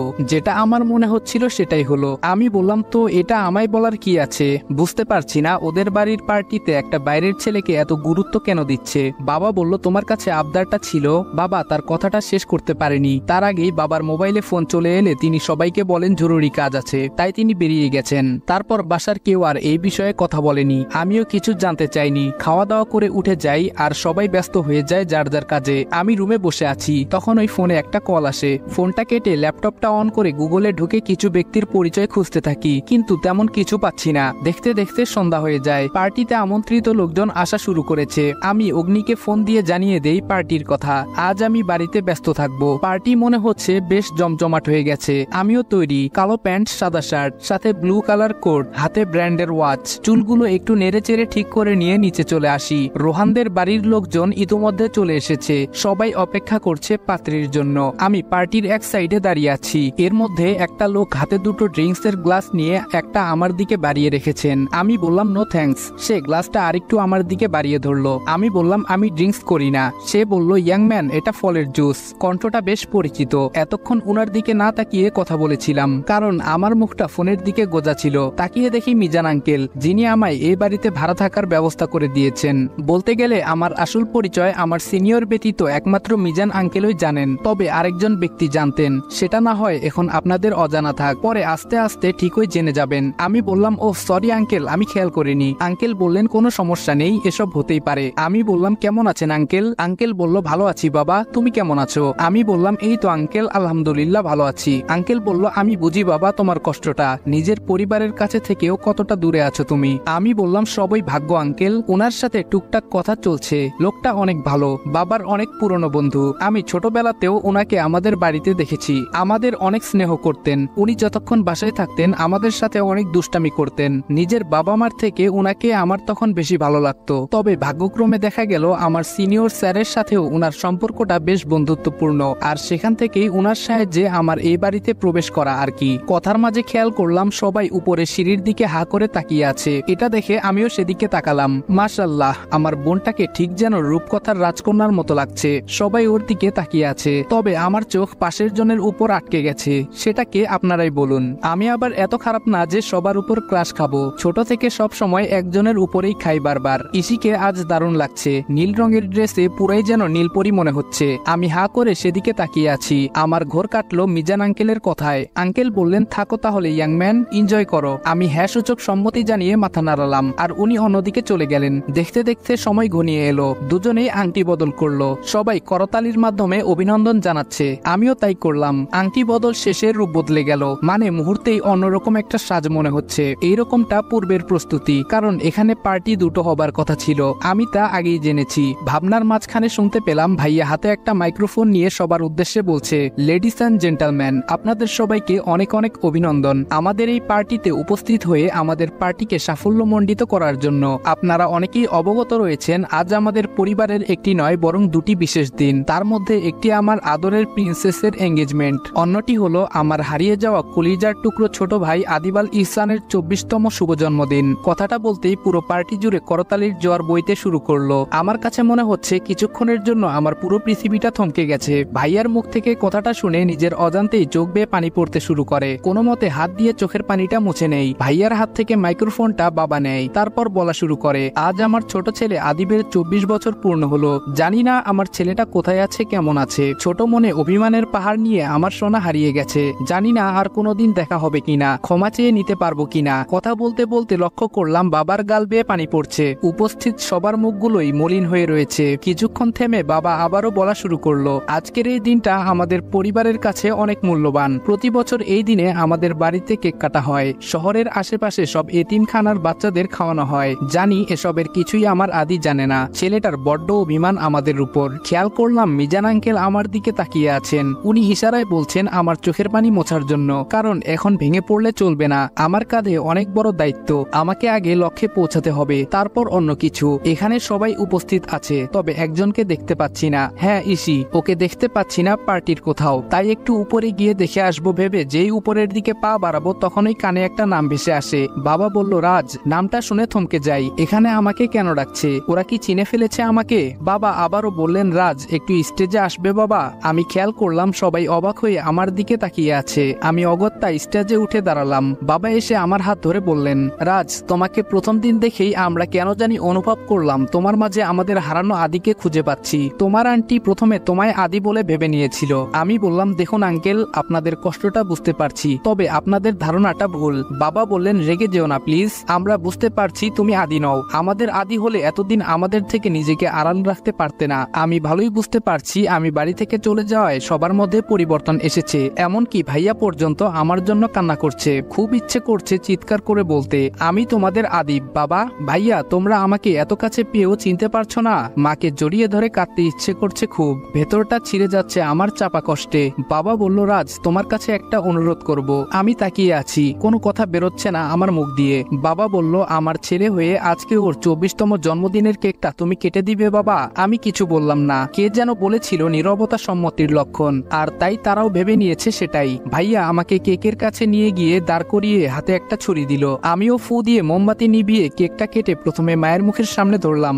দেখলাম মায়ের চোখ দিয়ে পানি গড়িয়ে পড়ছে। একে একে ভাইয়া, বাবা, আরু সবাইকে কেক খাইয়ে দিলাম। ওরাও আমাকে খাওয়ালো, কিন্তু ইসিকে কোথাও দেখছি না। আমি স্টেজ থেকে নেমে সোজা উপরে চলে এলাম ইসির খোঁজে। এসে প্রথমে ওর রুমের দিকে গেলাম, সেখানে নেই। তারপর গেলাম আমার মানে আদিবের রুমের দিকে। সেখানে গিয়ে আমি চমকে গেলাম। আমার একটা ছবি অনেক বড় করে বাঁধানো আছে, যেটা আমি থাকাকালীন ছিল না। ইসি সেই ছবিটার সামনে দাঁড়িয়ে আছে, পেছন দিকে ঘোরা, তাই ওর মুখটা দেখা যাচ্ছে না, তবে কথাগুলো স্পষ্ট বোঝা যাচ্ছে। তুই কোথায় হারিয়ে গেলি আদি ভাইয়া? তোকে আমি কত খুঁজেছি জানিস? কোথাও পাইনি। মনি আর বাপি ওরা কেউ তোর খোঁজ দিতে পারেনি। তোর আমার উপর অনেক অভিমান, তাই না? আমি তোকে রেখে বিদেশে চলে গেছিলাম বলে, কিন্তু তুই তো দেখেছিস বাবা মা জোর করে আমায় নিয়ে গেছে। আমিও তো তখন তোর থেকে ছোট ছিলাম, তাই বাধ্য হয়ে চলে যেতে হয়েছে। তুই জানিস আমি 5 বছর পরেই দেশে চলে এসেছি, কিন্তু তোকে পাইনি। আমি অনেক জায়গায় তোকে খুঁজেছি, আজও খুঁজি রে। জানি না কোনোদিন তোকে পাবো কিনা আমি, তবে বিশ্বাস কর আমি সারা জীবন তোর অপেক্ষায় থাকবো। কথা শুনে আমি জ্ঞানশূন্য হয়ে আছি, কি করব কিছু বুঝতে পারছি না। এতগুলো মানুষ আমার জন্য কষ্ট পাচ্ছে। আমি ভেবেছিলাম ইসি হয়তো ভুলে গেছে আমায়, কিন্তু না, আমি ভুল। আমার পরিবার আমায় এত ভালোবাসে, আর আমি তাদের বুঝতে ভুল করি। নিজের গাল বেয়ে পানি পড়ছে, দুহাত দিয়ে পানিগুলো মুছে নিঃশব্দে রুম থেকে বেরিয়ে চলে আসি। আনমনে নিচে নামছি, হঠাৎ কারোর সাথে ধাক্কা লাগে। সে কিছুটা ব্যথা পেয়েছে বলেই মনে হলো। উপরে মুখ তুলে তাকিয়ে দেখি মাঝবয়সী একটা লোক, তবে চিনতে বাকি নেই উনিকে। আমি বললাম, আই এম সরি। সে বলল, ইটস ওকে। বলে দুজনে দুই দিকে চলে যাই, কিন্তু হঠাৎই সে আবার আমায় পেছন থেকে ডাকে, হে ইয়াং ম্যান, তুমি তো রাজ, তাই না? আমি বললাম, জি। সে বলল, আমি রৌফ চৌধুরী। বলেই একটা হাত আমার দিকে বাড়িয়ে দেয়। আমিও হ্যান্ডশেক করে নেই, তবে আমার কেমন জানি একটা খটকা লাগছে। তখনই মনে পড়ে আরসি, কিন্তু অদ্ভুত ব্যাপার, ওই আরসি এর লিস্টে রৌফ চৌধুরীর নাম নেই। এটা কেমন কথা? যেখানে রোহানের নাম উঠে এসেছে সেখানে আগে তার বাবার নাম থাকার কথা। এই রৌফ চৌধুরী তো একজন ব্যবসায়ী, তার নাম তালিকায় কেন নেই? খুব ভাবনার বিষয়। ফোনটা বের করে রাতুলের নাম্বারে ডায়াল করতে গিয়েও কেটে দেই। হয়তো ঘুমিয়ে আছে, তাই ডিস্টার্ব করা ঠিক হবে না। এমনিতেই বেচারাদের উপর অনেক চাপ যায়, তাই ফোনটা রেখে ঘুমিয়ে পড়ি। সকালে সবার আগে আমার ঘুম ভেঙে যায়, তাই আজ সবার ঘরের দরজার সামনে ঘুরে আসি। সবার রুমে লক করা, শুধু আরুর রুমটা খোলা, তাই একটু উকি মেরে দেখি বোনটা ঘুমাচ্ছে। হয়তো দরজা লক করতে ভুলে গেছে, তাই আমি আস্তে করে ভেতরে ঢুকে কিছুক্ষণ মন ভরে দেখে নেই। তারপর আলতো করে মাথায় হাত বুলিয়ে দিয়ে কপালে একটা চুমু দিতেই ও নড়ে উঠলো। আমি ঘাবড়ে যাই, তবে ওর ঘুম ভাঙেনি, তাই হাফ ছেড়ে রুম থেকে বেরিয়ে আসি। তবে সমস্যাটা হয় রুমের বাইরে, কারণ বাইরে বেরিয়ে যাকে দেখলাম তাকে দেখার জন্য আমি মোটেও প্রস্তুত ছিলাম না। বাইরে বেরিয়ে দেখি ইসি আমার সামনে দাঁড়িয়ে। আমাকে এই সময় এখানে দেখার জন্য হয়তো বেচারি নিজেও প্রস্তুত ছিল না। ইসি বলল, কি ব্যাপার আপনি এখানে? এই রে, কি বলি এখন? সত্যিটা তো বলা যাবেই না, আর সাময়িক সত্যিটা জানলে তো কি না কি ভাবে তার নেই ঠিক। ইসি বলল, কি হলো, বোবা নাকি? আমি বললাম, বোবা হতে যাব কেন? ইসি বলল, তাহলে অ্যান্সার কোথায়? আপনি এত সকালে এখানে কি করেন? বেঁচে গেছি, দেখতে পাইনি আমি কোথায় থেকে বেরিয়েছি। আমি বললাম, ভাড়া দেওয়ার সময় এইরকম কোনো শর্ত দেওয়া হয়নি যে নিজের রুম ব্যতীত বাড়ির অন্য কোথাও যেতে পারবো না, আর গেলে সবাইকে কৈফিয়ত দিতে হবে। আমার জবাবটা ম্যাডামের পছন্দ হয়নি, তা মুখ দেখে বেশ ভালোই বোঝা যাচ্ছে। চোখে মুখে বিরক্তি নিয়ে কিছু না বলেই চলে গেল। বুঝতে পারলাম কাল সারা রাত ইসি আদির রুমেই ছিল। চোখগুলো লাল হয়ে আছে, ফুলে গেছে, তার মানে কাল অনেক কান্না করেছে সে। রাতের কাজটা এখন করতে হবে ভেবে নিজের রুমের দিকে পা বাড়াই। আমি বললাম, হ্যালো রাতুল। রাতুল বলল, জি স্যার। আমি বললাম, শুনো, আমি একজনের নাম আর ঠিকানা তোমাকে মেল করেছি, দেখো, তার পুরো ডিটেলস আমার চাই, আর তা যত তাড়াতাড়ি সম্ভব। রাতুল বলল ওকে স্যার বলেই ফোন রেখে ফ্রেশ হতে চলে যাই। অফিসের জন্য বেরিয়ে যাওয়ার পথে মা পেছন থেকে আমাকে ডাক দেয়। তাকিয়ে দেখি সবাই এখানে আছে। মা বলল তুমি অফিস যাচ্ছ? আমি বললাম কেন কিছু বলবেন? মা বলল তোমাকে ধন্যবাদ বাবা। আমি বললাম কেন? বাবা বলল কাল আমাদের কথাটা রাখার জন্য। আমি বললাম ও আচ্ছা ঠিক আছে, মানুষ হিসেবে এটা আমার এক প্রকার দায়িত্ব বলেই মনে করি। পেছন থেকে ভাবি বললেন তা ভাই আমাদের সাথে ব্রেকফাস্টটা করে যাও, ক্ষতি কি তাতে? ভাইয়া বলল হ্যাঁ তা তো ঠিকই বলেছে, তুমি আমাদের বাসায় থাকো আর রোজে দেখি তুমি বাইরে রেস্টুরেন্টে খাবার খাও, এর থেকে বরং আমাদের সাথে খেলে কি এমন হয়? বাহ, বাড়ির সবার পরিবর্তন দেখে আমি রীতিমতো অবাকের সর্বসীমা অতিক্রম করে চলছি। আমি বললাম না কোনো সমস্যা নেই। মা বলল তাহলে বাবা খাবারটা খেয়ে নাও। আমি বললাম পরের বার থেকে খাবো, আজ আমার অফিসে লেট হয়ে যাচ্ছে, আসি বলেই বেরিয়ে যাব। দেখলাম আমার আগেই বেরিয়ে গেছে ইসি, সবাই ওর যাওয়ার দিকে তাকিয়ে আছে। আমি কিছুক্ষণ তাকিয়ে থেকে বেরিয়ে গেলাম। অফিসে ঢোকার পরই ম্যানেজারের রুমে ডাক পড়ে যায়। শালা ম্যানেজার আমার কাজে ব্যাঘাত ঘটিয়ে দিল। ওই দিনের খবরটা পাওয়ার পর সে ছুটি বাতিল করে অফিসে চলে আসে। আমি বললাম স্যার আসবো? ম্যানেজার বলল আয়। আমি ভেতরে ঢুকে গেলাম। ম্যানেজার আমার কাঁধে হাত রেখে বলল রাজ আমি দুঃখিত ভাই, সেদিন না জেনে তোর উপর দোষারোপ করেছিলাম, ওইখানে যে হারামি ছিল সে ধরা পড়েছে, আমায় তুই মাফ করে দিস কেমন? আমি বললাম কি বলছেন স্যার, মানুষ মাত্রই ভুল, আর আমার আপনার প্রতি কোনো অভিযোগ নেই। এইসব টুকটাক কথা বলে ম্যানেজারকে কিছু পাম দিয়ে বেরিয়ে এলাম। তবে খুব চিন্তা হচ্ছে, কারণ সেদিন তো সেখানে আমি আর অগ্নি ছিলাম। তাহলে ম্যানেজার কাকে ধরেছে বলল? অগ্নিকে ফোন দিয়ে দেখে নেই, কিন্তু আশ্চর্য অগ্নি ফোন তুলছে না। 3 বার কল দেওয়ার পর ফোন সুইচ অফ বলছে। এবার টেনশন হতে লাগলো। আয়াসকে ডায়াল করে জানতে পারলাম রাতুল আর অগ্নি নাকি বাসায় ছিল। সে বের হবার সময় দেখেছে রাতুলের নম্বর পর্যন্ত বন্ধ। নীরবকে ফোন দিলাম। আমি বললাম হ্যালো নীরব। নীরব বলল হ্যালো স্যার। আমি বললাম কোথায় তুমি? নীরব বলল স্যার আমি তো একটা দরকারে বাইরে বেরিয়েছি। আমি বললাম রাতুল আর অগ্নি কোথায়? নীরব বলল স্যার ওরা বাসায় আছে। আমি বললাম তুমি শিওর? নীরব বলল হ্যাঁ। কি হয়েছে স্যার, কোনো সমস্যা? আমি বললাম তখন থেকে ওদের ফোনে ট্রাই করছি কিন্তু পাচ্ছি না। নীরব বলল ও সরি স্যার, বলতে ভুলে গেছি, ইলেকট্রনিক কিছু সমস্যার কারণে ওদের দুজনের ফোনেই সমস্যা হয়েছে। আমি এর জন্যই বাইরে এসেছি জিনিসপত্র নেওয়ার জন্য। আমি বললাম থ্যাংক গড। ঠিক আছে তুমি সাবধানে বাসায় যেও বলেই ফোনটা কেটে দেই। কিছুটা নিশ্চিত লাগছে এখন। ফোনটা রেখে চেয়ারে হেলান দিয়ে বসে কপালে স্লাইড করতে করতে কিছু একটা ভাবছি। তখন কেউ দরজায় নক করছে। স্যার আসবো? আমি বললাম এসো। রমিজ বলল স্যার আপনার কফি। আমি বললাম হোম রাখো। সে কফি রেখেই বেরিয়ে যাবে, তখন আমি বললাম দাঁড়াও। আমার কথায় সে চমকে যায়। চেয়ারের দিকে ইশারা করে বসতে বললাম। ওকে বসিয়ে আমি দরজাটা লক করে দিলাম। আমি বললাম রমিজ দেখো ভয় পাওয়ার কিছু নেই, আমি তোমার মতোই একজন মানুষ। সেদিন তুমি কিছু বলতে চাইছিলে, দুর্ভাগ্য আমি শুনতে পারিনি। এখন বলো প্লিজ তুমি কি জানো? রমিজ বলল স্যার আমি মেলা বছর এই অফিসে পিয়নের কাম করি, তয় এতদিন কাজ করার অভিজ্ঞতা থেকে আপনার মতো কাউকে বিশ্বাস করতে মন সায় দেয় নাই। আমি বললাম নির্ভয়ে বলো। রমিজ বলল স্যার এই অফিসটা একটা দেয়াল মাত্র, যার ওপারে অনেক অনৈতিক কাজ চলে। কথাটা সে ভয়ে ভয়ে এক প্রকার মুখ ফসকেই বলে ফেললো। তবে খুব বুঝতে পারছি সে এখন আরো বেশি ভয় পাচ্ছে, ভাবছে আমি হয়তো সেই দলেরই কেউ। আমি উঠে গিয়ে তার কাঁধে হাত রেখে আশ্বস্ত করলাম স্যার আপনি জানেন কি না জানি না, তবে এই অফিসের বস কিন্তু রাইসুল আহমেদ না। আমি একটু অবাক হওয়ার অভিনয় করে বললাম কি বলছো কি তুমি, তাহলে কে? আমি তো রাইসুল সাহেবকেই বস ভাবি। রমিজ বলল না স্যার, রাইসুল সাহেব বস না, উনি ম্যানেজার। তয় বস রে কেউ চিনে না, কোনোদিন কেউ দেখেও নাই। রাইসুল সাহেব সব পরিচালনা করেন। আমি বললাম তুমি এসব কি করে জানো? রমিজ বলল সাব দেওয়ালেরও কান আছে, আর আমি তো মানুষ, সারাদিন অফিসে কাম করি। আমি বললাম তার মানে তুমি আরিফ পেতে লোকের কথা শুনো তাই তো? কথাটা শুনে রমিজ কিছুটা ভরকে গেল। রমিজ শুকনো একটা ঢোক গিলে বলল না সাব তা না। আমি বললাম তাহলে কি? রমিজ বলল স্যার কিছু কিছু কথা আসতে যেতে নিজের কানে এমনিতেই চলে আসে, তাতে আমার কি করার আছে আপনি বলেন স্যার। আমি বললাম আর কি কি জানো বলো। সে এতক্ষণে বুঝে গেছে আমার সাথে এসব শেয়ার করে ভুল করে ফেলেছে, তাই কাচুমাচু হয়ে বলল আমি আর কিছু জানি না সাব। আমি বললাম দেখো আমি জানি তুমি অনেক কিছুই জানো, কিন্তু এখন যদি না বলো তাহলে তোমার এতক্ষণের কথা সব রেকর্ড করা আছে, সব ম্যানেজারকে শুনিয়ে দেব। রমিজ বলল স্যার বিশ্বাস করেন আমারে, আমি কিচ্ছু জানি না, পেটের দায়ে কাজ করি। আমি বললাম বুঝছি তুমি আর কিছু বলবে না, যাও যা বলার আমি ম্যানেজারকেই বলবো। রমিজ বলল আপনার পায়ে পড়ি সাব, আল্লাহর দোহাই লাগে কিছু কইেন না সাব, তাহলে আমারে জানে মাইরা দিব, বাঁচান আমারে সাহেব। আমি বললাম ওঠো। আমি রমিজকে উঠানোর সাথে সাথেই কেউ দরজায় নক করলো। মেজাজটা ঠিক 440 ভোল্ট হয়ে গেল। কোন শালার? আরে আপনি আসুন আসুন। ইসি বলল বিরক্ত হচ্ছেন মনে হয়। আমি বললাম কেন?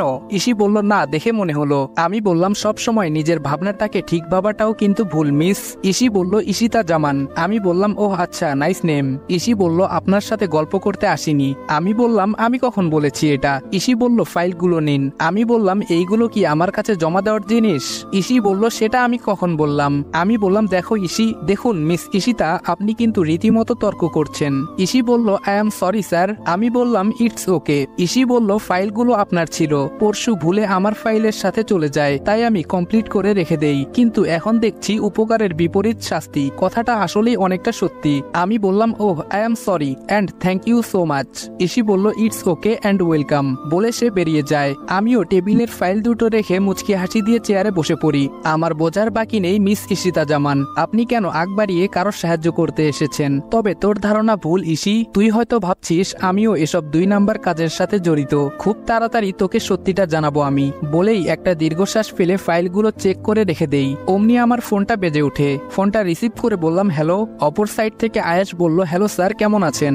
আমি বললাম ভালো, তুমি? আয়াস বলল জি ভালো। আমি বললাম খবর কি বলো? আয়াস বলল খবর তো তেমন কিছু নেই স্যার, শহরের সব বড় বড় বিজনেসম্যান আর পলিটিশিয়ানদের খোঁজ নিয়ে দেখেছি, এর মধ্যে কাউকেই ধোয়া তুলসী পাতা পাইনি স্যার, তবে আরসি এর কোনো হদিশ মেলেনি। আমি বললাম হাল ছেড়ো না, খোঁজ চালাও, কেউ না কেউ তো হবেই এদের মধ্যে। আয়াস বলল ওকে স্যার। আমি বললাম নিজের খেয়াল রেখো আর মন দিয়ে কাজ করো, অল দ্য বেস্ট। বলেই ফোনটা রেখে নিজেও কম্পিউটার অন করে কাজে লেগে পড়ি। আজ রাতে একবার সেই স্কুল ঘর এরিয়াতে যেতে হবে। আমি অগ্নিকে ফোন করলাম। অগ্নি ফোনটা রিসিভ করতে বললাম হ্যালো অগ্নি। অগ্নি বলল জি স্যার, কেমন আছেন? আমি বললাম ভালো, তুমি ঠিক আছো? তোমার ফোনের কি হয়েছিল? অগ্নি বলল জি স্যার, আমি ঠিক আছি, ফোনটায় একটু সমস্যা হয়ে গেছিল স্যার। আমি বললাম এক মুহূর্তের জন্য কতটা ঘাবড়ে গিয়েছিলাম ভাবতে পারবে না। যাই হোক, যা বলছিলাম শুনো। অগ্নি বলল okay sir, don't worry, I will ready for any time. আমি বললাম good and best of luck. অগ্নি বেচারাকে টিমের পক্ষ থেকে একটা ক্রেডিট দেওয়া উচিত। আমার কথায় রিস্কি কাজেও দ্বিধাবোধ করে না এক মুহূর্তের জন্য। অগ্নির সাথে কথা শেষ করে দ্রুত অফিসের কাজগুলো শেষ করে নিলাম। রাতের জন্য প্রস্তুতি নিতে হবে। বেরিয়ে যাব, ঠিক তখন ম্যানেজারের সামনে পড়লাম। ম্যানেজার বলল কোথায় যাচ্ছিস রাজ? বড় ভাই বলাই শালা মাথায় চড়ে বসেছে দেখছি।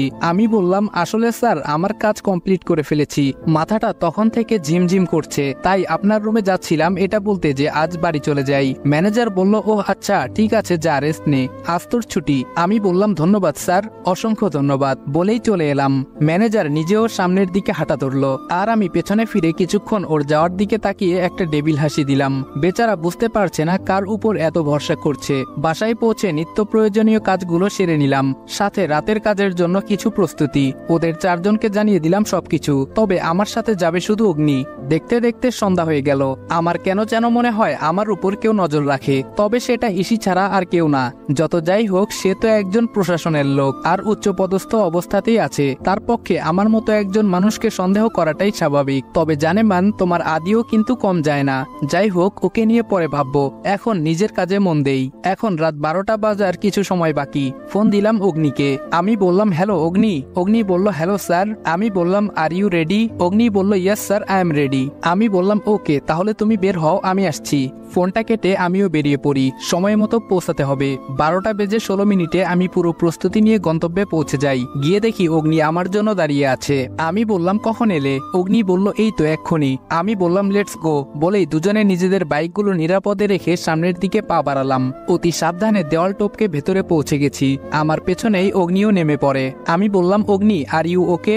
অগ্নি বলল আই এম ফাইন স্যার। আমি বললাম ওকে। দুজনে চুপি চুপি পা ফেলে ভেতরে ঢুকে গেলাম এবং দুটো ক্যামেরা জায়গা মতো সেট করে দিয়েছি। কিন্তু দুর্ভাগ্য, আমাদের তৃতীয় ক্যামেরাটি নিয়ে এগিয়ে যাওয়ার আগেই আমাদের উপর কেউ আক্রমণ করে দেয়। ঘটনা এতটাই তড়িৎ গতিতে ঘটে আমরা কিছু টের পাইনি, তবে নিজেদের সামলে নিয়ে লুকিয়ে পড়তে সামর্থ্য হই। তবে প্রতিপক্ষ নাছোড়বান্দা, তারা শুট করতেই থাকে। হামাগুড়ি দিয়ে আমার শেষ রক্ষা হলেও রক্ষা হয় না অগ্নির। বেচারার বাম হাতের কনুইয়ের কিছুটা উপরে একটা গুলি লেগে যায়, তবে সেও একজন সাহসী এবং প্রশিক্ষণপ্রাপ্ত অফিসার হয় বেশ শক্ত সামর্থ্য একজন ছেলে, তাই গুলিটা হজম করে নেয়। অগ্নির হাতে গুলি দেখে আমার মাথা পুরো গরম হয়ে গেছিল, তাই আমি পিস্তলটা বের করে কয়েকটা শুট করতে করতে সামনের দিকে এগোতেই বাধা দেয় অগ্নি। সে হাঁপাতে হাঁপাতে বলে স্যার সামনে যাবেন না, এতে আমাদের মিশনে ব্যাঘাত ঘটবে স্যার, ওদের আমরা পরে দেখে নেব। অগ্নির কথাটা যথার্থ বুঝতে পেরে আমিও নিজের মনের মাঝে রাগটা ধামাচাপা দিয়ে অগ্নির হাতটা ধরে চুপিসারে পালিয়ে আসি। বেচারা অগ্নি ব্যথায় কুকড়ে গেছে, বুঝতেই পারছি। এরিয়া থেকে বেরিয়ে এসে পড়ে গেলাম মহাবিপদে। আমরা সামনে দিয়ে বের হতে পারিনি ওই লোকগুলোর জন্য, তাই পেছন দিক দিয়ে বেরিয়ে অনেকটা দূরে এসে থেমেছি, কিন্তু বিপত্তি হলো আমরা একটা জঙ্গলের মধ্যে ঢুকে গেছি। রাত এখন 2:30টার উপরে বাজে। এত রাতে কোথায় যাব, কিভাবে যাব কিছুই বুঝতে পারছি না। এদিকে অগ্নির হাত থেকে অনবরত রক্ত পড়ছে। এখন এখানে থেকে কি করে বের হব, আর ডাক্তারই বা কোথায় পাবো, কি করব কিছু আসছে না মাথায়। তখন ওই কাঁধে তাকিয়ে দেখি আরে সেফটি ব্যাগটা তো আমার কাঁধেই আছে। তাড়াহুড়োর মাঝে কখন ব্যাগটা কাঁধে নিয়েছি খেয়ালই নেই। তবে এখন আল্লাহর কাছে শুকরিয়া আদায় করতে হয়, ক্যাম্পিং এর সময় আমার মেডিকেল বিষয়ে একটু বেশি আগ্রহী ছিলাম, আর আমাদের সেফটি ব্যাগে টুকটাক সবকিছু থাকে। তাই স্বস্তির নিঃশ্বাস ফেলে ব্যাগটা কাঁধ থেকে নামিয়ে রেখে ফোনের টর্চটা অন করে নেই। তারপর টর্চটাকে একটা সুবিধাজনক গাছের সাথে আটকে তার নিচে অগ্নিকে বসিয়ে নিজেও বসে পড়ি। অগ্নি বলল, স্যার আপনি পারবেন, তার থেকে বরং ভেতরেই থাক। আমি একটা মুচকি হাসি দিয়ে বললাম, বিশ্বাস করতে পারছো না? অগ্নি বলল, কি বলছেন স্যার, আমি তো নিজেকে অনেক লাকি মনে করছি আপনার মতো একজনের সাথে মিশনে যোগ দিতে পেরে, আর আমি চোখ বুজে আপনাকে বিশ্বাস করি স্যার। আমি বললাম, তাহলে এই ব্যাপারেও ভরসা করেই দেখো। অগ্নি মাথা নেড়ে হ্যাঁ সূচক সম্মতি জানালো। আমি ব্যাগ থেকে প্রয়োজনীয় কিছু জিনিস বের করে অগ্নিকে চোখ বন্ধ করে অন্যদিকে তাকাতে বললাম। আস্তে আস্তে একটু একটু করে ক্ষত জায়গাটা পরিষ্কার করে সেখান থেকে গুলিটা বের করে আনি। গুলিটা বের করার সময় অগ্নি একটু চিৎকার করে ওঠে। যতই পারদর্শী হোক, ব্যথার কাছে সবাই কাবু। আমি বললাম, আলহামদুলিল্লাহ হয়ে গেছে। এটা বলতেই অগ্নি চোখ মেলে তাকালে আমি ওর মুখটা ঠেলে সরিয়ে দেই, কারণ ব্যান্ডেজ করা হয়নি, তাই বিভৎস অবস্থা দেখে ভয় পাবে। আমি বললাম, কি করছো, একটু অপেক্ষা করো ভাই। সে শুধু মাথা নাড়ালো। আমি বললাম, এই নাও কমপ্লিট। ফোনের দিকে তাকিয়ে দেখি 3:30 বাজে। মনে হচ্ছে রাতটা অনেক বড়, না হলে টাইম নষ্ট, আর না হলে এতক্ষণে মাত্র ঘন্টাখানেক পেরুলো। ফোনটা নিয়ে স্যারকে একটা কল দিতে যাব, ওমা এখানে দেখি এক বিন্দু নেটও নেই। এখন এখান থেকে বের হব কি করে, এ তো গভীর জঙ্গল। উপায় না পেয়ে অগ্নিকে এখানে অপেক্ষা করতে বলে কিছু শুকনো পাতা আর লাকড়ি টুকিয়ে এনে আগুন জ্বেলে নেই। এতক্ষণ যদিও টেনশনে ভয়টা ছিল না, তবে এখন বন্য পশুর ভয়টা মনে জেগে বসেছে। আগুন জ্বেলে ভয়টা দূর করা দরকার, আর না হলে দেখা যাবে কোনো বাঘ বা অন্য জানোয়ার এসে আমাদের দুজনকে দিয়ে তার ডিনার আর ব্রেকফাস্টের মাঝামাঝি যা হয় তাই সেরে নেবে। আমরা দুজন এদিকে নিজেদের নিয়ে ব্যস্ত থাকলেও ওইদিকে ঘুম নেই 4টে মানুষের চোখে। ওইদিকে ঘুম নেই 4টে মানুষের চোখে। আপনারা কাদের কথা ভাবছেন জানি না, তবে আমি বলছি আয়াস, নীরব, রাতুল আর আমার সিনিয়র স্যারের কথা। এতক্ষণে হয়তো ওরা আমাদের দুজনের ফোনে অনেক ট্রাই করেছে, কিন্তু নেটওয়ার্ক তো নেই। চলুন একটু দেখিয়ে আনি আপনাদের ওদের রিয়াকশনটা। আয়াস বলল, ওদের কি হয়েছে বলতো? রাতুল বলল, বুঝতে পারছি না, এতক্ষণে তো চলে আসার কথা। আয়াস বলল, কোনো বিপদে পড়েনি তো? নীরব বলল, আমাদের এখন কি করা উচিত, এগিয়ে যাব? কিন্তু স্যার তো এরকম কোনো নির্দেশ দেয়নি। রাতুল বলল, না, যাওয়া ঠিক হবে না, হিতের বিপরীত হতে পারে। আয়াস বলল, এইভাবে হাত পা গুটিয়ে বসে টেনশনটাও তো করতে পারছি না। কথোপকথনের মাঝে একজনের ফোন বেজে ওঠে। রাতুল বলল, সিনিয়রের ফোন। আয়াস বলল, ধর। রাতুল বলল, হ্যালো স্যার। স্যার বলল, হ্যালো, ওরা ফিরেছে? রাতুল বলল, না স্যার, ফিরেনি, আমাদের খুব টেনশন হচ্ছে স্যার, কি করব? স্যার বলল, টেনশন তো আমারও হচ্ছে, কিন্তু কি পদক্ষেপ নেব বুঝতে পারছি না। আদিবের ফোনও লাগছে না, ওদের না জানিয়ে পদক্ষেপ নেওয়া বোকামি হবে। রাতুল বলল, এখন আমাদের সকাল হওয়ার জন্য অপেক্ষা করা ছাড়া উপায় নেই স্যার। স্যার বলল, অপেক্ষা করো, দেখা যাক, সকালে না ফিরলে তখন আমি ব্যবস্থা নিজেই নেব। রাতুল বলল, ওকে স্যার। ফোন কেটে দিয়ে সবাই চিন্তায় মগ্ন হয়ে যায়। এদিকে আমরা গাছের সাথে হেলান দিয়ে বসে আছি। পাশে তাকিয়ে দেখি অগ্নির চোখ জোড়া নুইয়ে পড়ছে। হঠাৎ আমায় তাকিয়ে থাকতে দেখে হকচকিয়ে চোখ খুলল। আমি ইশারায় আশ্বস্ত করলাম, তুমি ঘুমিয়ে নাও, সকাল হলে আমি ডাকবো। মনে হলো আমার এই কথাটার অপেক্ষায় ছিল এতক্ষণ। বলতে বলতেই চোখ জোড়া বন্ধ করে নেয়। খারাপ লাগারই কথা, একজন সাধারণ মানুষের এই অবস্থাটা হলে এতক্ষণে হয়তো হার্ট অ্যাটাক করত। আমিও এক প্রকার জোর করে চোখ দুটির সাথে যুদ্ধ করেই খুলে রেখেছি, কারণ দুজন সমানে ঘুমিয়ে পড়লে সমস্যা। তাই বসে বসে আকাশ পাতাল ভাবছি। ভাবতে ভাবতে এদিকে ভোরের আলো ফুটে উঠেছে। আমি অগ্নিকে ডাক দিলাম। অগ্নি বলল, আমি বললাম, অগ্নি ওঠো, আমরা বের হব এখন। কথাটা শুনে এতক্ষণে তার জ্ঞান এলো। চারদিকে তাকিয়ে রাতের কথা মনে পড়লো তার। অগ্নি বলল, কোন দিকে যাব স্যার? আমি বললাম, বুঝতে তো পারছি না, রাতে কোন দিক দিয়ে এসেছিলাম। রাতের অন্ধকারে আর জঙ্গলে এসে এলোমেলো ভাবে ঘুরে এখন দিকটাই হারিয়ে ফেলেছি আমরা। তবুও একটু চারদিকে ঘুরে একদিকে তাকাতেই নিচের দিকে চোখ আটকে যায় আমার। আমি বললাম, পেয়ে গেছি। অগ্নি বলল, কি স্যার? আমি বললাম, এই দেখো রক্তের ফোঁটা, যেটা তোমার ক্ষত থেকে পড়েছে। তার মানে কাল রাতে আমরা এদিক থেকে এসেছি, আর এর মানে হলো স্কুল এরিয়া এদিকে, চলো। বলেই দুজন হাঁটা ধরলাম, কিন্তু অনেকটা আসার পর আবার মুশকিলে পড়ে গেলাম। এখন রাস্তা দুটো, কোন দিকে যাব? তারপর মনে হলো এখানে রক্ত নেই, তাহলে উল্টো দিকে যাওয়া উচিত। উচিত। ভাগ্য সহায় ছিল আর আমরা ঠিক রাস্তায় এগোলাম। তবে আমাদের পৌঁছাতে একটু দেরি হয়ে গেছে। আমরা স্কুল এরিয়া পেরিয়ে সামনে এসে দেখি সিনিয়র স্যার আর সাথে দুজন অফিসার দাঁড়িয়ে আছে, আর অন্য দিক থেকে 3টে বাইক আসে। বাইকে রাতুলরা 3জন। দেখে মনে হচ্ছে এরা এখানে আমাদের খোঁজেই এসেছে, তাই আমরা দ্রুত ওইখানে পৌঁছলাম। একটু দূর থেকে আমি ইশারা করে বোঝালাম যেন সবাই আলাদা আলাদা ভাবে সরে আসে, কারণ কেউ এভাবে সবাইকে দেখলে সন্দেহ করবে, এটাই স্বাভাবিক। আমার ইশারা বুঝতে পেরে সবাই সরে যায় এবং আমরা চলে আসি। সামনেই ওরা আমাদের জন্য অপেক্ষা করছিল। আমার আর অগ্নির বাইক দুটো স্যারের সাথে থাকা অফিসার 2জন নিয়ে আসে, আর আমরা উঠে যাই গাড়িতে। 5টা বাইক আমাদের পেছনে পেছনে আসে। সবাই বাসায় পৌঁছায়। রাতুল আর নীরব অগ্নিকে নিয়ে ভেতরের রুমে চলে যায়, আর আমি সোফায় বসে পড়ি। আমায় বসতে দেখে স্যার বললেন, আদিব তুমিও যাও, ফ্রেশ হয়ে নাও, তারপর ঘটনা শুনবো। আমি অগত্যা উঠে যাই ফ্রেশ হওয়ার জন্য। আমি বেরিয়ে এসে দেখি সবাই ড্রয়িং রুমে বসে আছে, আর পাশের সোফায় হেলান দিয়ে আছে অগ্নি। আমি বললাম, অগ্নি তুমি এখানে কেন? ভেতরে গিয়ে রেস্ট নাও। অগ্নি বলল, আমি ঠিক আছি স্যার। বেচারাকে দেখে বোঝা যাচ্ছে ঠিক নেই, তবে আমাদের প্রফেশনটাই এমন, এত সহজে দুর্বল হওয়া চলে না। সামনে 2জন সিনিয়র থাকলে তো আরো মুশকিল। ব্যাপারটা বুঝতে পেরে আমি জোর করেই ওকে রুমে পাঠাই। তারপর সবাইকে কাল রাতের পুরো ঘটনা খুলে বলি। ব্যর্থ হয়েছি আমি, তাই আমার মুখটা মলিন হয়ে গেছে। তার ওপর আমি থাকতে অগ্নি আহত হয়, তাই ভেতরে ভেতরে অপরাধ বোধ কাজ করছে। তা দেখে স্যার বললেন, কোনো ব্যাপার না ইয়াং বয়, তোমরা ঠিক আছো, এটাই যথেষ্ট। আমরা আবার প্ল্যান করব, কি বলো সবাই? স্যারের কথায় বাকি সবাই একসঙ্গে ইয়েস স্যার বলে উঠে। কথার মাঝখানে কলিং বেল বেজে উঠে। আমি বলে উঠলাম, এখন আবার কে এলো? আয়াস বলল, আমি দেখছি। আয়াস দরজার কাছে চলে যায় কে এসেছে দেখার জন্য। কিছুক্ষণ পর ফিরে আসে। আমি বললাম, কে ছিল? আয়াস বলল, স্যার ডেলিভারি বয়। আমি বললাম, কিসের ডেলিভারি? আয়াস বলল, খাবার। সে দাঁড়িয়ে আছে বাহিরে। স্যার বললেন, কেন? আয়াস বলল, স্যার আমার মনে হয় সে ভুল ঠিকানায় এসেছে, আমি তো খাবার অর্ডার করিনি। পেছন থেকে নীরব বলে উঠল, আরে হাদারাম, তুই ছাড়া এই বাসায় আরো মানুষ থাকে, সেটা জানিস?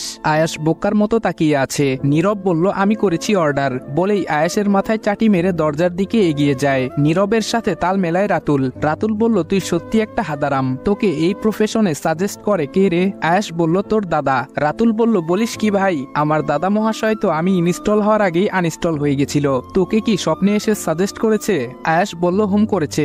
রাতুল বলল, ইটস নট ফেয়ার, আমায় তো কোনোদিন করেনি। আয়াস বলল, দাদা মহাশয় ভালো করে জানে কাকে করা উচিত। ওদের খুনসুটি চলতে থাকে, আর আমরা বসে বসে বিনে পয়সায় বিনোদন নেই। চেয়ে দেখি স্যার ওদের কথাবার্তা শুনে হাসছে। এসবের মাঝখানে নীরব এসে সবাইকে ডাকলো খাবার খাওয়ার জন্য, আর সে একটা প্লেট নিয়ে রুমের দিকে যায় অগ্নিকে খাওয়ানোর জন্য। ভেতরে আরেক যুদ্ধ বেঁধে গেছে। সবাই পেছনে ফিরে দেখি অগ্নি এক হাতে খাবারের প্লেট নিয়ে আমাদের দিকে এগিয়ে আসছে, আর নীরব দরজার সামনে কোমরে হাত দিয়ে দাঁড়িয়ে আছে। অগ্নির অভিযোগ সে ঘরে একা খাবে না, কিন্তু ডক্টর ওকে রেস্ট নিতে বলেছে, যার জন্য ওদের মধ্যে যুদ্ধ বেঁধে যায়। শেষমেশ না পেরে নীরব নিজেও এসে বসে পড়ে। সবাই একসাথে বসে খেয়ে নেই। খাওয়ার মাঝে চলতে থাকে ওদের 4 জনের খুনসুটি। দেখে বোঝাই যাচ্ছে এরা এই কয়দিনে বেশ ভাব জমিয়ে নিয়েছে, নিজেদের মধ্যেই যেন একটা পরিবার। তবে নীরব আর অগ্নি আগে থেকে বেস্ট ফ্রেন্ড ছিল। ওদের দুষ্টামির সাথে সিনিয়র স্যারও দেখি খুব সহজে মিশে গেছে। এতদিনের পরিচয়ে স্যারকে আজকে দেখছি একদম ছোট বাচ্চাদের মতো ব্যবহার করছে। আসলে প্রত্যেকটা মানুষের মনেই একটা মানব শিশু থাকে, যেটা কর্তব্যের নিচে চাপা পড়ে থাকে, আর স্যার তার বাস্তব উদাহরণ। কত সহজে কাজ ভুলে সবাই আনন্দে মেতে উঠেছে। খাওয়া শেষ করে সবাই উঠে পড়ে। আয়াস আর নীরব সব গুছিয়ে নেয়। সবাইকে বিদায় জানিয়ে স্যার চলে যান নিজের কাজে, আর আমি ওদের সাথে টুকটাক কথা বলে অগ্নিকে রেস্ট নেওয়ার আদেশ দিয়ে বেরিয়ে পড়ি। ম্যানেজারকে ফোন দিয়ে জানিয়ে দেই আমার খুব জ্বর, যার জন্য বিছানা ছাড়তে পারছি না। সে আমার ছুটি মঞ্জুর করে নেয়, তাই আর টেনশন না নিয়ে বাসায় চলে আসি। রাতুল, আয়াস, নীরব চলে যায় অফিসে, কারণ ওরা না গেলে সমস্যা। আর অগ্নির ছুটি আগে থেকেই নেওয়া। ওর গ্রামের বাড়িতে একটু সমস্যা হয়েছে বলে কান্নাকাটি করে আগেই ওকে ছুটিতে রেখেছি। আমি দরজা নক করতে ভাবি দরজা খুলে দেন। ভাবি বলল, তুমি কাল রাতে কোথায় ছিলে? এই রে, দেখে ফেললো, কিন্তু আমি তো খুব সাবধানে বেরিয়েছি। আমি বললাম, মানে? ভাবি বলল, তুমি কাল বাসায় ছিলে না। আমি বললাম, না মানে। ভাবি বলল, আমি দেখেছি কাল তুমি বাইরে গেছো 12টা নাগাদ, অন্ধকার থাকলেও তোমায় আমি চিনতে ভুল করিনি। আমি বললাম, আসলে আমার একটা বন্ধুর একটু সমস্যা হয়েছিল, আর সে এই শহরে নতুন, তাই আমাকে যেতে হয়। ভাবি বলল, তাহলে এত লুকিয়ে চুরিয়ে যাওয়ার কি আছে? উফ, এ তো রীতিমতো জেরা করেই চলেছে দেখছি। আমরা কোনোদিন আসামিকেও এত জেরা করিনি। আমি বললাম, আমি তো লুকিয়ে যাইনি, রাতে সবাই ঘুমোচ্ছে, ঘুমের ডিস্টার্ব হতে পারে ভেবে এভাবে গিয়েছি। ভাবি কিছু বলল না। মুখ দেখে মনে হয় আমার যুক্তিটা ঠিক হজম হয়নি। ভাবতে থাক মনে মনে। এই বলে ভেতরে চলে এলাম। রুমে ঢুকে আগে ফোনটা চার্জে লাগিয়ে বাথরুমে ঢুকে গেলাম গোসল করার জন্য। এসে দেখি আমার ফোনটা বাজছে। ফোনে কথা বলে ফোনটা কেটে দেই। ফোনটা ছিল আমার একজন সহকর্মীর, যে অন্য একটি কেসের দায়িত্বে আছে এবং সে বিষয়ে সাহায্য চেয়েছে। মোবাইলটা আবার চার্জে লাগিয়ে আমি ল্যাপটপ অন করে বসে পড়ি কাজ করার জন্য। একটানা কাজ করতে করতে দুপুরে খাবার টাইম হয়ে যায়। এখন কেউ নিশ্চয়ই রুমে আসতে পারে, তাই আগেই সব গোছগাছ করে নেই। যা ভেবেছিলাম তাই। আরু এসেছে ডাকার জন্য, তবে রুমে প্রবেশ করেনি, কারণ আমার রুমে কারো প্রবেশ নিষেধ। আরু বলল, এই যে ভাইয়া শুনছেন? আমি বললাম কে? আরু বলল, আমি বললাম আমি আবার কে? মনে হয় রেগে গেছে। আরু বলল, মা বলেছে আপনাকে আমাদের সাথে খাওয়ার জন্য বলতে, তাই আসুন। আমি বললাম তুমি যাও। আরু বলল, যাব না, আপনি আগে আসুন। বোন দেখছি নাছোড়বান্দা, তবে আগে এসবে কষ্ট পেলেও এখন পাই না, কারণ এখন বুঝতে পারছি ওরা রাজের মধ্যে ওদের আদিকে খুঁজে বেড়ায়। আমি বললাম ঠিক আছে চলো। দেখে বোঝা যাচ্ছে বেশ খুশি হয়েছে। নিচে যেতেই মা আমাকে দেখে খুব খুশি হয়েছে। মা বলল, তুমি আজ কাজে যাওনি? আমি বললাম না, ছুটি নিয়েছি। মা বলল, কেন বাবা, শরীর খারাপ নাকি? আমি বললাম না, এমনি ভালো লাগছে না, বেশ কাজের চাপ গেছে এতদিন, তাই আজকে রেস্ট নিব। আরু বলল, আচ্ছা ভাইয়া আপনি কি কাজ করেন? আমার রিয়াকশন দেখে আরুর মনটা খারাপ হয়ে যায়। মনে মনে বললাম, সরি বোন, তোকে কষ্ট দিতে আমার একটুও ভালো লাগে না, তবে আমি কি করি এটা তোরা সময় হলে ঠিক জানতে পারবি, এখন কষ্ট পাস না প্লিজ। কিন্তু কি করার, আমার মনের কথা তো আর ওরা শুনতে পায় না। আমিও চুপচাপ খেয়ে উঠে পড়ি। আর একটা কথাও কেউ বলেনি। বাসায় বসে থাকতে বোরিং লাগছে, কাজেও মন বসছে না, তাই বাইকের চাবিটা নিয়ে বের হলাম। অনেকটা দূরে চলে আসছি। কাজের মধ্যে থেকে হাঁপিয়ে উঠেছে মনটা, বিষিয়ে উঠছে এসব ভালো মানুষের আড়ালে থাকা পশুদের পেছনে ছুটতে ছুটতে। তাই বাহিরের আলো বাতাস নিয়ে ভেতরটাকে শান্ত করার প্রয়াসে নদীর পাড়ের দিকে গেলাম, কিন্তু এখানে এসেও তেমন শান্তি পাইনি। একটু দূরে চোখ পড়তেই দেখতে পেলাম তিনটে ছেলে দুটি মেয়ের পেছনে হাঁটছে, তবে এই হাঁটা আমার অপ্রীতিকর বলে মনে হচ্ছে, যাকে বলে ইফটিজিং। দেখেই মাথাটা গরম হয়ে যায়, তাই বাইকটাকে স্ট্যান্ড করে এগিয়ে গেলাম। আমি পেছন থেকে একটা ছেলের কাঁধে হাত দিয়ে ডাক দিলাম। আমি বললাম, এই যে ভাই, এই যে শুনছেন? প্রথমজন বলল, কি বে? আমি বললাম, বলছিলাম শান্তিনগর কোন দিকে? কথাটা শুনে আমার দিকে ভ্রু কুচকে তাকালো। একজন বলল, আসমান থেকে টপকালি নাকি? আমি বললাম, না আমি নতুন। অন্যজন বলল, শালা ভাগ এখান থেকে। আমি বললাম, বলুন না ভাই। তৃতীয়জন বলল, তুই কি আর কি করছিস আমাদের সাথে? আমি বললাম, you are very smart boy, বলার আগেই বুঝে গেলি। তৃতীয়জন বলল, আমাদের সাথে লাগতে আসিস না, নিজের কাজে যাও বাবু। আমি বললাম, ওকে ভাইয়া। এই বলে পেছনে ঘুরতে ছেলেগুলোর সামনে তাকিয়ে অবাক, কারণ মেয়েগুলো নেই। এতক্ষণে আমার সাথে কথা বলার ফাঁকে মেয়েগুলো বেরিয়ে গেছে। এটা দেখে ছেলেগুলো রাগে ফুঁসতে থাকে। আমার বকবকানিতে তাদের কাজে ব্যাঘাত ঘটায় চরম খেপে গেছে মনে হয়, তাই পেছন থেকে একজন আমার টি শার্টের কলার ধরে। সে বলল, শালা তোর জন্য আজ পাখি ফুরুত হয়ে গেল। আরেকজন বলল, দেখছিস কি, দে হাত পা ভেঙে, বুঝিয়ে দে আমাদের কাজে ব্যাঘাত ঘটানোর ফল কি হয়। কথাটা বলতেই একজন আমার নাক বরাবর মারার জন্য হাত উঠায়। আমার আর কি করার আছে বলেন? মেহমান যদি না বলে বাসায় চলে আসে, তাহলে কি আপ্যায়ন না করে বিদায় করে দেওয়া উচিত? প্রশ্ন রইল আপনাদের কাছে, উত্তর চাই কমেন্ট বক্সে। 2-4-10 মিনিট যা হওয়ার তাই হলো। আমাদের মারামারির মাঝখানে দুজন পুলিশের লোক ছুটে আসে। বাংলাদেশ পুলিশের কিছু ডিপার্টমেন্টের কাজ হলোই এমন ঝামেলা শেষে উপস্থিত হওয়া। ইনারাও তাই করেছেন, পুরোই সিনেমার মতো। এর মধ্যে একজন আমার দিকে তাকিয়ে বলল, আপনাকে কোথায় যেন দেখেছি কিন্তু মনে পড়ছে না। আমি বললাম, মাথায় বেশি চাপ দিবেন, তাহলে আপনার ছোট্ট মাথাটিতে সমস্যা হতে পারে। আর পাবনা এখন রোগীতে ভরপুর। লোকটা আমার কথায় ভেবাচেকা খেয়ে হা করে গেল। আমি বললাম, আমি একজন আমজনতা, আর জনতার পাওয়ার কি নিশ্চয়ই পুলিশের থেকে ভালো করে কেউ জানে না, বলেই সোজা হাঁটা ধরলাম। ছোটখাটো একটা ভিড় জমে গেছে এখানে। আমাদের কাজ এটাই, নিজের সামনে হাজার অন্যায় দেখেও মুখে কুলু পেতে থাকি, অথচ কেউ ঝামেলা বাঁধালে তা দেখে মজা নেওয়ার বেলায় আমরা এক বিন্দু ছাড় দিতে নারাজ। যাই হোক, মূল গল্পে আসি। দূর, মেজাজটাই খারাপ হয়ে গেল। কোথায় গেলাম একটু শান্ত পরিবেশে, তা না, আরো উল্টো মাথা গরম হয়ে এলো। থাক, আর ঘুরতে হবে না, বাসায় যাই। বাসায় এসে দেখি বাবা আর ভাইয়া চলে এসেছে। সবাই বিয়ের কেনাকাটা নিয়ে ব্যস্ত, কিন্তু এখানে ইসি নেই। অফিস তো ছুটি হয়ে গেছে, তাহলে ও কই? কাল থেকে ইসির উপরেও ফুল নজর রাখতে হবে। ব্যাপারটা খুব ডেঞ্জারাস। যতবার গেলাম ততবারই আক্রমণ হয়ে গেল। বুঝি না ওরা টের পাই কি করে। তার মানে কি ওরা আমাদের চিনে নিয়েছে? না, এমনটা হলে ম্যানেজার এত ভালো ব্যবহার করে নাকি? কিন্তু মন সাই দিচ্ছে না। যাক, কাল থেকে পুরোপুরি কাজে মন দিতে হবে। এই বলে বাইকের চাবি আর পকেট থেকে ফোনটা বের করে রেখে ওয়াশরুমে ঢুকে গেলাম। ফ্রেশ হয়ে ঘড়িতে তাকিয়ে দেখি সন্ধ্যে 7টা বাজে, তাই কিছুক্ষণ পায়চারি করে ল্যাপটপটা অন করে বসলাম দুটো ক্যামেরা থেকে কি পাওয়া যায় দেখার জন্য। কিন্তু কপাল মন্দ হলে যা হয় আর কি, একটা ক্যামেরা কাজ করছে না, মনে হয় ভালোভাবে লাগানো হয়নি, না হয় কেউ দেখতে পেয়ে খুলে ফেলেছে। মনটা খারাপ হয়ে গেল। তবে আরেকটা বাকি, ওইটা দেখে নেই। হ্যাঁ, এটা ঠিক আছে, তবে এটা দিয়ে শুধু বাইরের কিছু অংশ দেখা যায়, তাও পুরোপুরি না। তবুও নিরাশ হলাম না, যেটুকুই দেখা যাক তার থেকে যদি কিছু পাই সেই আশায়। দেখতে দেখতে রাত অনেক হয়ে গেছে, মাঝখানে দুজন এসে ডেকে গেছে খাওয়ার জন্য। তৃতীয়বার আসার আগে আমি নিজেই চলে যাই, গিয়ে ডিনার সেরে রুমে চলে আসি। রাত এখন 1টা বাজে, ঘুম কিছুতেই আসছে না, আর বুঝতে পারছি আসবেও না।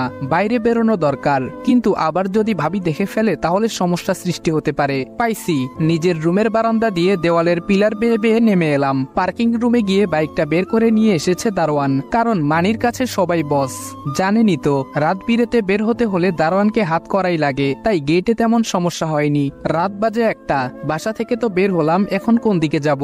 অফিসের দিকে নাকি আবার স্কুল এরিয়ায়, নাকি অন্য কোথাও? রাস্তায় দাঁড়িয়ে আমি ভাবছি স্কুল এরিয়ায় যাওয়া ঠিক হবে না, এত কাঁচা প্রস্তুতি নিয়ে সেখানে যাওয়া বিপদ। তার থেকেও খুবই মারাত্মক জায়গা ওইটা, তাই বাইকটা অফিসের দিকে ঘুরালাম। কিন্তু যা দেখলাম তার জন্য হয়তো আমি প্রস্তুত ছিলাম না, তবুও দেখে যখন ফেলেছি তখন যাওয়া যাক পেছনে। কি দেখলাম তা আপনাদের দেখাই। আমি অফিসের গেটের খানিক দূরে থাকা অবস্থায় একটা গাড়ি বের হলো, হাতে ঘড়িটার দিকে তাকিয়ে দেখি 1টা 33। এত রাতে কেউ অফিসে থাকার কথা না, নিশ্চয়ই গন্ডগোল আছে। তাই নিজের অফিসে ঢোকার চিন্তা ছেড়ে গাড়িটির পিছু নিলাম, কিন্তু বেশি দূর যেতে পারিনি। গাড়িতে থাকা লোক হোক বা লোকগুলো একটু বেশি চালাক বলে মনে হয়। এত রাতে একটা বাইককে তাদের পেছনে আসতে দেখে হয়তো সন্দেহ করে, তাই তাদের গাড়ির বাগ ঘুরিয়ে নেয় আর একটা কাছারি বাড়ির সামনে থামে। কিন্তু অনেকক্ষণ হয়ে গেলেও গাড়ি থেকে কাউকে নামতে দেখিনি। আমিও কিছুক্ষণ আড়ালে লুকিয়ে থেকে সরে আসি। আমি পেছনে আসতেই কিছুক্ষণের মধ্যে গাড়িটি সেখান থেকে বের হয়। মনে মনেই বললাম, আমাকে এত বোকা বানানোর প্ল্যানটা বড়ই কাঁচা হয়ে গেছে উনার। আবারও পিছু নিলাম, তবে এবার অনেক দূর থেকে ফলো করে পেছনে চলছি। সামনে গেলে সন্দেহ করতে পারে আবার। যেতে যেতে গাড়িটি একটা বড় শপিং মলের সামনে দাঁড়ালো। কিছুক্ষণ থেমে চলে গেল পার্কিং করতে, কিন্তু আফসোস আমি কোনো মানুষকেই দেখতে পাইনি। এখানে সময় নষ্ট করা ঠিক হবে না, তাই আবার ছুট লাগালাম অফিসের দিকে। সেখানেই দেখতে হবে কিছু পাওয়া যায় কিনা। অফিসে ঢুকে পড়েছি, পাতিল টপকে তন্ন তন্ন করে খুঁজেছি কয়েকটা রুম, তেমন কিছু পাইনি। ম্যানেজারের রুম সহ বেশ কিছু রুম তালা দেওয়া, তাই খোলা হয়নি। এক বুক নিরাশা নিয়ে বেরিয়ে এসেছি সোজা বাড়ির দিকে। এসেই তো আমার চক্ষু চরক গাছ। কেউ একজন গেট দিয়ে ভেতরে ঢুকছে, আর দারোয়ান গেট খুলে দিচ্ছে। বাপরে বাপ, সে তো দেখি আমার থেকেও এক ধাপ এগিয়ে, আর আমি উনার চিন্তায় মরি। হোম ঠিক ধরেছেন, ইসি ছিল। এখন দেখছি আমার থেকে বেশি মরিয়া সেই হয়ে উঠেছে কেস নিয়ে। তবে সে ঠিক কোন দিকটাকে প্রাধান্য দিয়ে এগোচ্ছে আমি ঠিক বুঝতে পারছি না। এত বুঝে কাজ নেই, নিজের কাজ করতে হবে। আর তাই ইসি ঢুকার কিছুক্ষণ পর আমি ঢুকে পড়ি। এখন অনেক রাত, তাই আর ঘুমালাম না, কারণ সকালে অফিসে যেতে হবে। এত কামাই করলে সন্দেহ করতে পারে, তাই ম্যাপ নিয়ে বসেছি। বিভিন্ন বিষয় নিয়ে চিন্তা করতে করতে ফজরের আজান দিয়ে দিয়েছে, তাই উঠে গিয়ে ফ্রেশ হয়ে অজু করে বেরিয়ে আসি। নামাজ শেষে নিজের রুমে বসে আছি। দেখতে দেখতে অফিসের টাইম হয়ে যাচ্ছে, তবে এখনো হয়নি। আমি একটু আগেই বেরিয়ে গেছি। রাস্তায় দেখলাম ছোটখাটো একটা ভিড় জমে আছে, তাই বাইকটাকে সাইড করে সেখানে গিয়ে দেখি এক ভদ্রলোকের গাড়ির সাথে ধাক্কা লেগে ভ্যান উল্টে যায়, আর রাস্তায় থাকা জনতা ওনার উপর হামলে পড়ে। এগিয়ে যাওয়ার পর দেখি ভদ্রলোক আর কেউ নন, আমার বোনের হবু শ্বশুর মশাই। আমি দেখছি উনি জান দিয়ে চেষ্টা চালাচ্ছেন জনতাকে বোঝানোর, কিন্তু কেউ উনার কথা শুনছে না। তাই আমি মাঝখানে গিয়ে লোকগুলোকে শান্ত করার চেষ্টা করলে উনারা থামেন। আঙ্কেলের কাছ থেকে ক্ষতিপূরণ নিয়ে আমি ভ্যান চালককে দিয়ে দেই এবং বলি যেন চিকিৎসা করিয়ে নেয়। তারপর আঙ্কেলকে বলি, আঙ্কেল এখন আপনি আসতে পারেন। আঙ্কেল বলল, থ্যাংক ইউ ইয়াং ম্যান। আমি বললাম, ইউ আর মোস্ট ওয়েলকাম, আপনার সাথে পরে কথা হবে, আমার একটু তাড়া আছে, সো বাই। আঙ্কেল বলল, ঠিক আছে যাও, বলে উনি গাড়িতে উঠে গেলেন, আর আমিও বাইক নিয়ে সামনে এগোলাম। অফিসে পৌঁছে দেখি নীরবরা সবাই পৌঁছে গেছে, আর যার যার কাজে ব্যস্ত। আমি যেহেতু ম্যানেজারের সাথে খাতির বানিয়ে নিয়েছি, তাই আমার উপর এত চাপ নেই। সবার দিকে চোখ বুলিয়ে একবার নিজের রুমে চলে আসি। এর মধ্যে ফোন বেজে উঠলে ফোনটা হাতে নিয়ে দেখি অগ্নির ফোন। সে অফিসে আসতে চাইছে, একা একা নাকি আর ভালো লাগছে না। আমি বললাম, না অগ্নি, তুমি আসলে রিস্ক হয়ে যাবে, হাতে গুলি লাগা দেখলে যে কারো সন্দেহ হতে পারে। অগ্নি বলল, ওকে স্যার, তবে আপনার নেক্সট কোনো সিক্রেট মিশনে কিন্তু আমি যাব। আমি বললাম, আচ্ছা এখন রেস্ট করো প্লিজ। অগ্নি বলল, ওকে স্যার। ফোনটা রেখেই কম্পিউটার স্ক্রিনে চোখ রাখি, তখন দরজা ঠেলে কেউ প্রবেশ করে। আমি বললাম, রাতুল কি ব্যাপার? রাতুল বলল, স্যার বেশ কিছু লোকের ডিটেলস বের করেছি, আর সেগুলোই আপনাকে দেখাতে চাই। আমি বললাম, আচ্ছা ঠিক আছে রাখো, এখানে দেখানো ঠিক হবে না, এখন কাজে যাও, আমি ফোন করলে জায়গা মতো চলে যেও। রাতুল বলল, ওকে স্যার। এই বলে রাতুল বেরিয়ে গেল, আর আমি আবারও মন দিলাম আমার কাজে। কিছুক্ষণ পর অফিস থেকে বেরিয়ে যাচ্ছি অফিসেরই একটা দরকারি কাজে, যেটা ম্যানেজারের আদেশ, আর আমায় বলা হয়েছে কাজটা সেরে আজ আমার ছুটি, আর আসতে হবে না। আমিও বেরিয়ে যাই। কাজটা শেষ করে রাতুলকে ফোন দিলে সে জানায় তার হাতের কাজ একটু বাকি। আমি বললাম, ওকে তাড়াতাড়ি চলে এসো। রাতুল বলল, ওকে স্যার। রাতুলের কাজ শেষ হয় 3:30 নাগাদ। কাজ শেষে ছুটে আসে আমার বলা ঠিকানায়। রাতুল বলল হ্যালো স্যার। আমি বললাম বসো। সে বসে তার ল্যাপটপটা অন করে কিছু ব্যক্তির ছবি আর ডিটেলস আমায় দেখাতে থাকে। রাতুল বলল স্যার সবশেষে যাকে স্পেশালি বলেছিলেন তার সম্পর্কে অনেক কিছু জানা গেছে। আমি বললাম কি জানতে পারলে? রাতুল বলল চৌধুরী গ্রুপ অফ ইন্ডাস্ট্রির বর্তমান কর্ণধার মিস্টার রুফ চৌধুরী আর তার উত্তরসূরি হলেন রোহান চৌধুরী। আমি বললাম হ্যাঁ এটা তো জানা খবর। রাতুল বলল তবে স্যার রোহান চৌধুরীর বাবা রৌফ চৌধুরী না। আমি বললাম হোয়াট, তাহলে কে? রাতুল বলল স্যার আমি বলছি পুরোটা, একটু অপেক্ষা করুন, আমি ইনফরমেশন গুলো বের করছি। রাতুলের কথায় আমি বেবাচেকা খেয়ে গেলাম। রাতুল নিজের ল্যাপটপে কিছু খুঁজছে আর আমি ভাবছি ওরা যদি বাপ ছেলে না হয় তাহলে কে? আমার ভাবনার মাঝখানে রাতুল বলল পেয়ে গেছি স্যার, এই দেখুন। আমি বললাম কই দেখাও। রাতুল বলল এখানে চৌধুরী ইন্ডাস্ট্রির অনেক পুরনো তথ্য আছে স্যার, যেগুলো বর্তমানে ধামাচাপা পড়ে আছে। আমি বললাম ঠিক আছে, এক কাজ করো তুমি সাবধানে বাসায় ফিরে যাও আর নিজের প্রতি খেয়াল রেখো। রাতুল বলল thank you sir and same to you বলেই রাতুল চলে গেল। আর আমি এখানে এখনো ঠাই বসে আছি। কিছুক্ষণ বসে থেকে উঠে গেলাম। বেরিয়ে এসেছি আমরা। এতক্ষণ একটা কফি শপে ছিলাম। আমি বেরিয়ে এসে বাইকের সামনে দাঁড়াই আর তখন ওই একজন লোক আর ইসি কফি শপের ভেতরে ঢুকে। ব্যাপারটা কি জানতে ইচ্ছে করছে, কিন্তু বিবেকে বাধা দিচ্ছে। অন্যের সিক্রেট লুকিয়ে লুকিয়ে জানার কোনো অধিকার তো আমার নেই। আমি নিজের কাজে মনোযোগ দিয়ে করতে পারলেই হলো। এই বলে বাইক স্টার্ট দিয়ে এখান থেকে বেরিয়ে এলাম। কিছুটা দূর চলে আসছি, কিন্তু ভেতরটা শান্তি পাচ্ছে না। বারবার জানতে ইচ্ছে করছে ওরা কেন কফি শপে গেল। নিশ্চয়ই কফি খেতে ওরা এত দূরে আসেনি। আর সাথের লোকটাই বা কে? দেখে তো কোনো দিক থেকে পুলিশ ডিপার্টমেন্টের লোক মনে হচ্ছে না। না, দেখা উচিত ছিল আমার ব্যাপারটা। এই বলে বাইকটা আবার কফি শপের দিকে ঘুরালাম। আমি আসতে একটু দেরি হয়ে গেছে। পৌঁছে দেখি ইসি হাত দিয়ে ইশারা করে ট্যাক্সি থামানোর চেষ্টা করছে। সাথে লোকটা নেই, তার মানে সে চলে গেছে। ধুর, শুধু নিজের সময়টা নষ্ট করলাম এখানে। কিছুই ভালো লাগছে না। এখন নিজের উপর রাগ হচ্ছে। লোকের পিছু নিতে নিতে অনেক সময় ব্যয় করে ফেলেছি, কি আর করার। এখন বাসায় যাই। ফিরতে ফিরতে সন্ধ্যা হয়ে গেছে। মা বলল তোরা এসেছিস। মায়ের কথাটা শুনে অবাক হই। তোরা কাকে বলছে? পেছনে তাকিয়ে দেখি ইসি। আমার ঢুকার কিছুক্ষণ পর ইসি ভেতরে ঢুকে। ইসি বলল হ্যাঁ মামনি, আর বলো না, রাস্তায় এত যানজট ছিল না, গাড়ি এগোচ্ছিলই না। ও তেরি, কি মিথ্যা বলছে দেখো, রাস্তা তো একদম ফাঁকা ছিল। আর এ বলছে জ্যাম ছিল। ভাইয়া বলল কই রে, আমি তো একটু আগে ফিরলাম, তখন তো রাস্তা ফাঁকা ছিল। ইসি বলল তুমি যখন এসেছো তখন ফাঁকা ছিল, কিন্তু এখন জ্যাম। উনিও তো এখন এসেছে, উনাকে জিজ্ঞেস করে দেখো কি ছিল না জ্যাম। আমার দিকে চোখ একটু বিনীতভাবে রেখে জিজ্ঞেস করলো। আমি এতক্ষণ হা করে তাকিয়ে মিথ্যা শুনছিলাম, এখন দেখছি আমাকেও বলতে বলছে। আমি বললাম হ্যাঁ রাস্তায় তো প্রচুর জ্যাম ছিল, বলেই উপরের দিকে হাঁটা ধরি। এদিকে ভাইয়া ইসিকে বলছে তুই করিসটা কি বলবি ইসি? পেছন থেকে ভাইয়ার কথাটা শুনতে পেলেও ইসিটা শুনতে পাইনি, কারণ ইসি চুপ করে আছে। ভাইয়া আবার বলা শুরু করলো তুই কি করিস, কোথায় থাকিস, কিছু আমাদের বলিস না, এটা কি ঠিক বল? ইসি কোনো উত্তর না দিয়ে ভেতরে চলে যায়। আরু বলল ভাইয়া তুমি কেন এত কথা বলছো বলো তো? এতক্ষণ আমি সিঁড়িতে দাঁড়িয়ে ওদের কথা শুনছিলাম, যেটা ওরা লক্ষ্য করেনি। মা বলল আরু ঠিকই বলেছে, শুধু শুধু এত কথা জিজ্ঞেস করার কি দরকার তোর? জানিস মেয়েটা কারোর সাথে মিশতে চায় না। আরুর বিয়ের জন্য ওকে অনেক বুঝিয়ে শুনিয়ে এনেছি, আর তুই জেরা শুরু করলি। বাবা বাহিরে থেকে ভেতরে ঢুকতে ঢুকতে বলল কিসের জেরা হচ্ছে এখানে শুনি? পেছনে তাকিয়ে বাবাকে দেখে ভাইয়া বলল বাবা এসেছো, মিটিং কেমন হলো? বাবা বলল ভালোই হয়েছে, আশা করি ডিলটা আমরাই পাবো। তা তোরা কিসের জেরা টেরার কথা বলছিলি? আরু বলল ও কিছু না বাবা, ইস্যু আপুর কথা হচ্ছিল। ভাইয়া আপুকে প্রশ্ন করছিল কি করে, এতেই আপু মনে হয় রাগান্বিত হয়েছে। বাবা বলল দরকার কি আশরাফ, মেয়েটাকে এসব জিজ্ঞেস করার? থাক না, ও ওর মতো, দোষটা আমাদেরই, যার জন্য আমরা আদিটাকে হারিয়েছি। আর ইস্যু তো থেকেও নেই, তবুও চোখের সামনে আছে। এখন থাক, যদি রাগ করে চলে যায় তাহলে ওর বাবা মাকে কি জবাব দেব? এতক্ষণ আমি কানে মোবাইল ধরে রেখে ওদের কথা শোনার জন্য সিঁড়িতে দাঁড়িয়ে কথা বলার অভিনয় করছিলাম। ভাইয়া বলল আচ্ছা ঠিক আছে, আমার ভুল হয়ে গেছে। মা বলল যা হয়েছে হয়েছে, বাদ দাও, এসব নিয়ে কথা বাড়িয়ে কোনো লাভ নেই, বলেই প্রসঙ্গ ঘুরিয়ে অন্য আলোচনায় চলে গেল।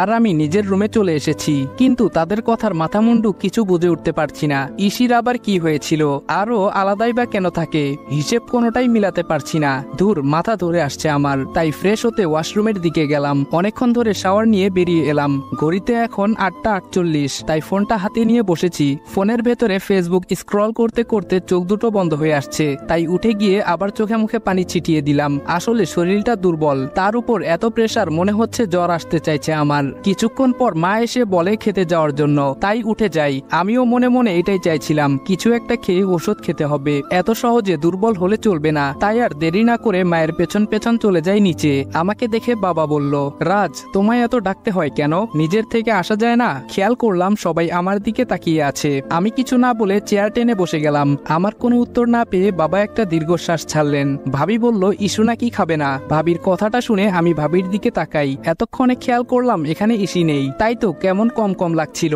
ভাবি আর ইসি দুজন মিসিং, কম তো লাগবেই। মা বলল, ও মা সে কি কথা? ভাবি বলল, আমি অনেক বললাম কিন্তু কাজ হয়নি। আরু বলল, আপু হয়তো এখনো রেগে আছে। ভাইয়া বলল, একটা কথায় মেয়ের এত রাগ হয়ে যাবে বুঝতে পারিনি। ইসি অনেক শান্তশিষ্ট মেয়ে ছিল ছোট থেকেই, তবে একবার রাগ করলে তা আর কারো ভাঙানোর সাধ্য ছিল না একমাত্র আদি ছাড়া, মানে আমি। সেই অবস্থাটা এখনো রয়েছে, কেউ ওর সামনে যায়নি। মা বলল, এখন জোর করতে গেলে হিতে বিপরীত হতে পারে, তাই বলে সারা রাত না খেয়ে থাকবে এটা কেমন কথা? ওর তো না খেয়ে উপোস থাকলে সমস্যা হয়। মায়ের কথাটা শুনে মনে পড়ে ছোটবেলায় একবার ইসি কোনো একটা কারণ নিয়ে খুব অভিমান করেছিল। সারাদিন ভাত খায়নি, এমনকি পানি পর্যন্ত খায়নি, কিন্তু তখন আমি এতটা সিরিয়াস ছিলাম না, এজন্য বেশি জোরও করিনি। যদিও জানতাম না তখন আমি জোর করলে খেত কিনা। না খাওয়ার কারণে ও অনেক অসুস্থ হয়ে পড়ে। তখন ডাক্তার আঙ্কেল জানায় ওর নাকি কি সমস্যা আছে। তখন আমার ছোট মাথায় ঢোকেনি, বুঝতে পারছিলাম যে ও না খেয়ে থাকলে সমস্যা হবে, এই রকম কিছু একটা। ও যেন কোনো সময় খালি পেটে না থাকে, এটা ভেবে আমার ভীষণ খারাপ লাগতে শুরু করেছিল। কি করব এখন? তাই আর কিছু না ভেবে আমি উঠে দাঁড়াই। বাবা বলল, এ কি তুমি উঠে গেলে কেন? আমি বললাম, আপনারা বসুন, আমি দেখছি উনাকে বোঝাতে পারি কিনা। মনে হয় এই মুহূর্তে পৃথিবীর সবচেয়ে আশ্চর্যজনক কথাটা একমাত্র আমি সর্বপ্রথম বলেছি। সবার রিয়াকশন দেখে আপাতত এটাই মনে হলো আমার। মা বলল, তুমি যেও না, এতে হিতের বিপরীত হবে বাবা। আমি বললাম, আপনারা খাওয়া শুরু করুন, আমি উনাকে নিয়ে আসছি। আমার কথায় বাবা মা দুজন নিঃশ্বাস ফেললেও বাকি তিনজন এখনো হা করেই আছে। আমি ওপরের দিকে হাঁটা ধরলাম ইসির রুমে যাওয়ার উদ্দেশ্যে। গিয়ে দরজা নক করছি, কেউ খুলছে না। গলাটা একটু ঝাড়া দিয়ে বললাম, ভেতরে কেউ আছেন? আমার গলা পেয়ে হয়তো অবাক হয়েছে, তাই এসে দরজাটা খুলে দিল। আমি বললাম, সবাই অপেক্ষা করছে, খেতে আসুন। ইসি বলল, হু আর ইউ? আমি বললাম, আই এম রাজদীপ। ইসি বলল, ফাজলামু করেন? এই বলে দরজাটা মুখের উপর বন্ধ করে দিল। আর একটু হলেই আমার নাকটা যেত। তারপর অনেকক্ষণ ডাকাডাকির পরেও দরজা খুললো না। কি করি এখন? পেয়েছি। আমি বললাম, কাল অফিসে কাজের অনেক চাপ যাবে, কেউ যদি বলে সে অসুস্থ তাহলে তাকে ছাঁটাই করে দেওয়ার আদেশ আছে। এখন ভেবে দেখুন কাজটা আপনার দরকার না অদরকার। বলেই চলে এলাম। আমি কোন দিকে ইঙ্গিত করেছি সেটা ও সরাসরি না বুঝলেও ওই অফিসে থাকাটা কত দরকারি তা বুঝতে পেরেছে, তাই আমিও চলে এলাম। আমায় একা নামতে দেখে মা বলল, দেখলে তো কত জিদ, আসেনি? ভাইয়া বলল, মা ওই দিকে দেখো। ভাইয়ার কথায় সবাই পেছনে ফিরে যা দেখলো তাতে সবার মুখই হা। ইসি আসছে খাওয়ার জন্য, কিন্তু একটা কথাও বলেনি, তাই কেউ কিছু জিজ্ঞাসা করেনি। এদিকে আরো আর ভাবি একবার আমার দিকে আরেকবার ইসির দিকে তাকাচ্ছে। ওদের চাহনি মোটেও ঠিক নয়, তাই আমি তাড়াতাড়ি খেয়ে নিজের রুমে চলে এলাম। রুমে বসে বসে ল্যাপটপে কাজ করছি, তখন ফোনটা বাজে। ফোনটা কেটে দিয়ে বিছানার উপর ফেলে দিয়ে নিচে বসে পড়লাম। কি করব কিছু বুঝতে পারছি না। কেস কেমন জটলা পাকিয়ে যাচ্ছে বলে মনে হচ্ছে। সমাধান করতে গেলে আরো জট লেগে যায়। ভোর হতেই আমি বেরিয়ে এলাম কালকে ফোনে বলা ঠিকানায়। এসেই যা দেখলাম তাতে আমি অবাক।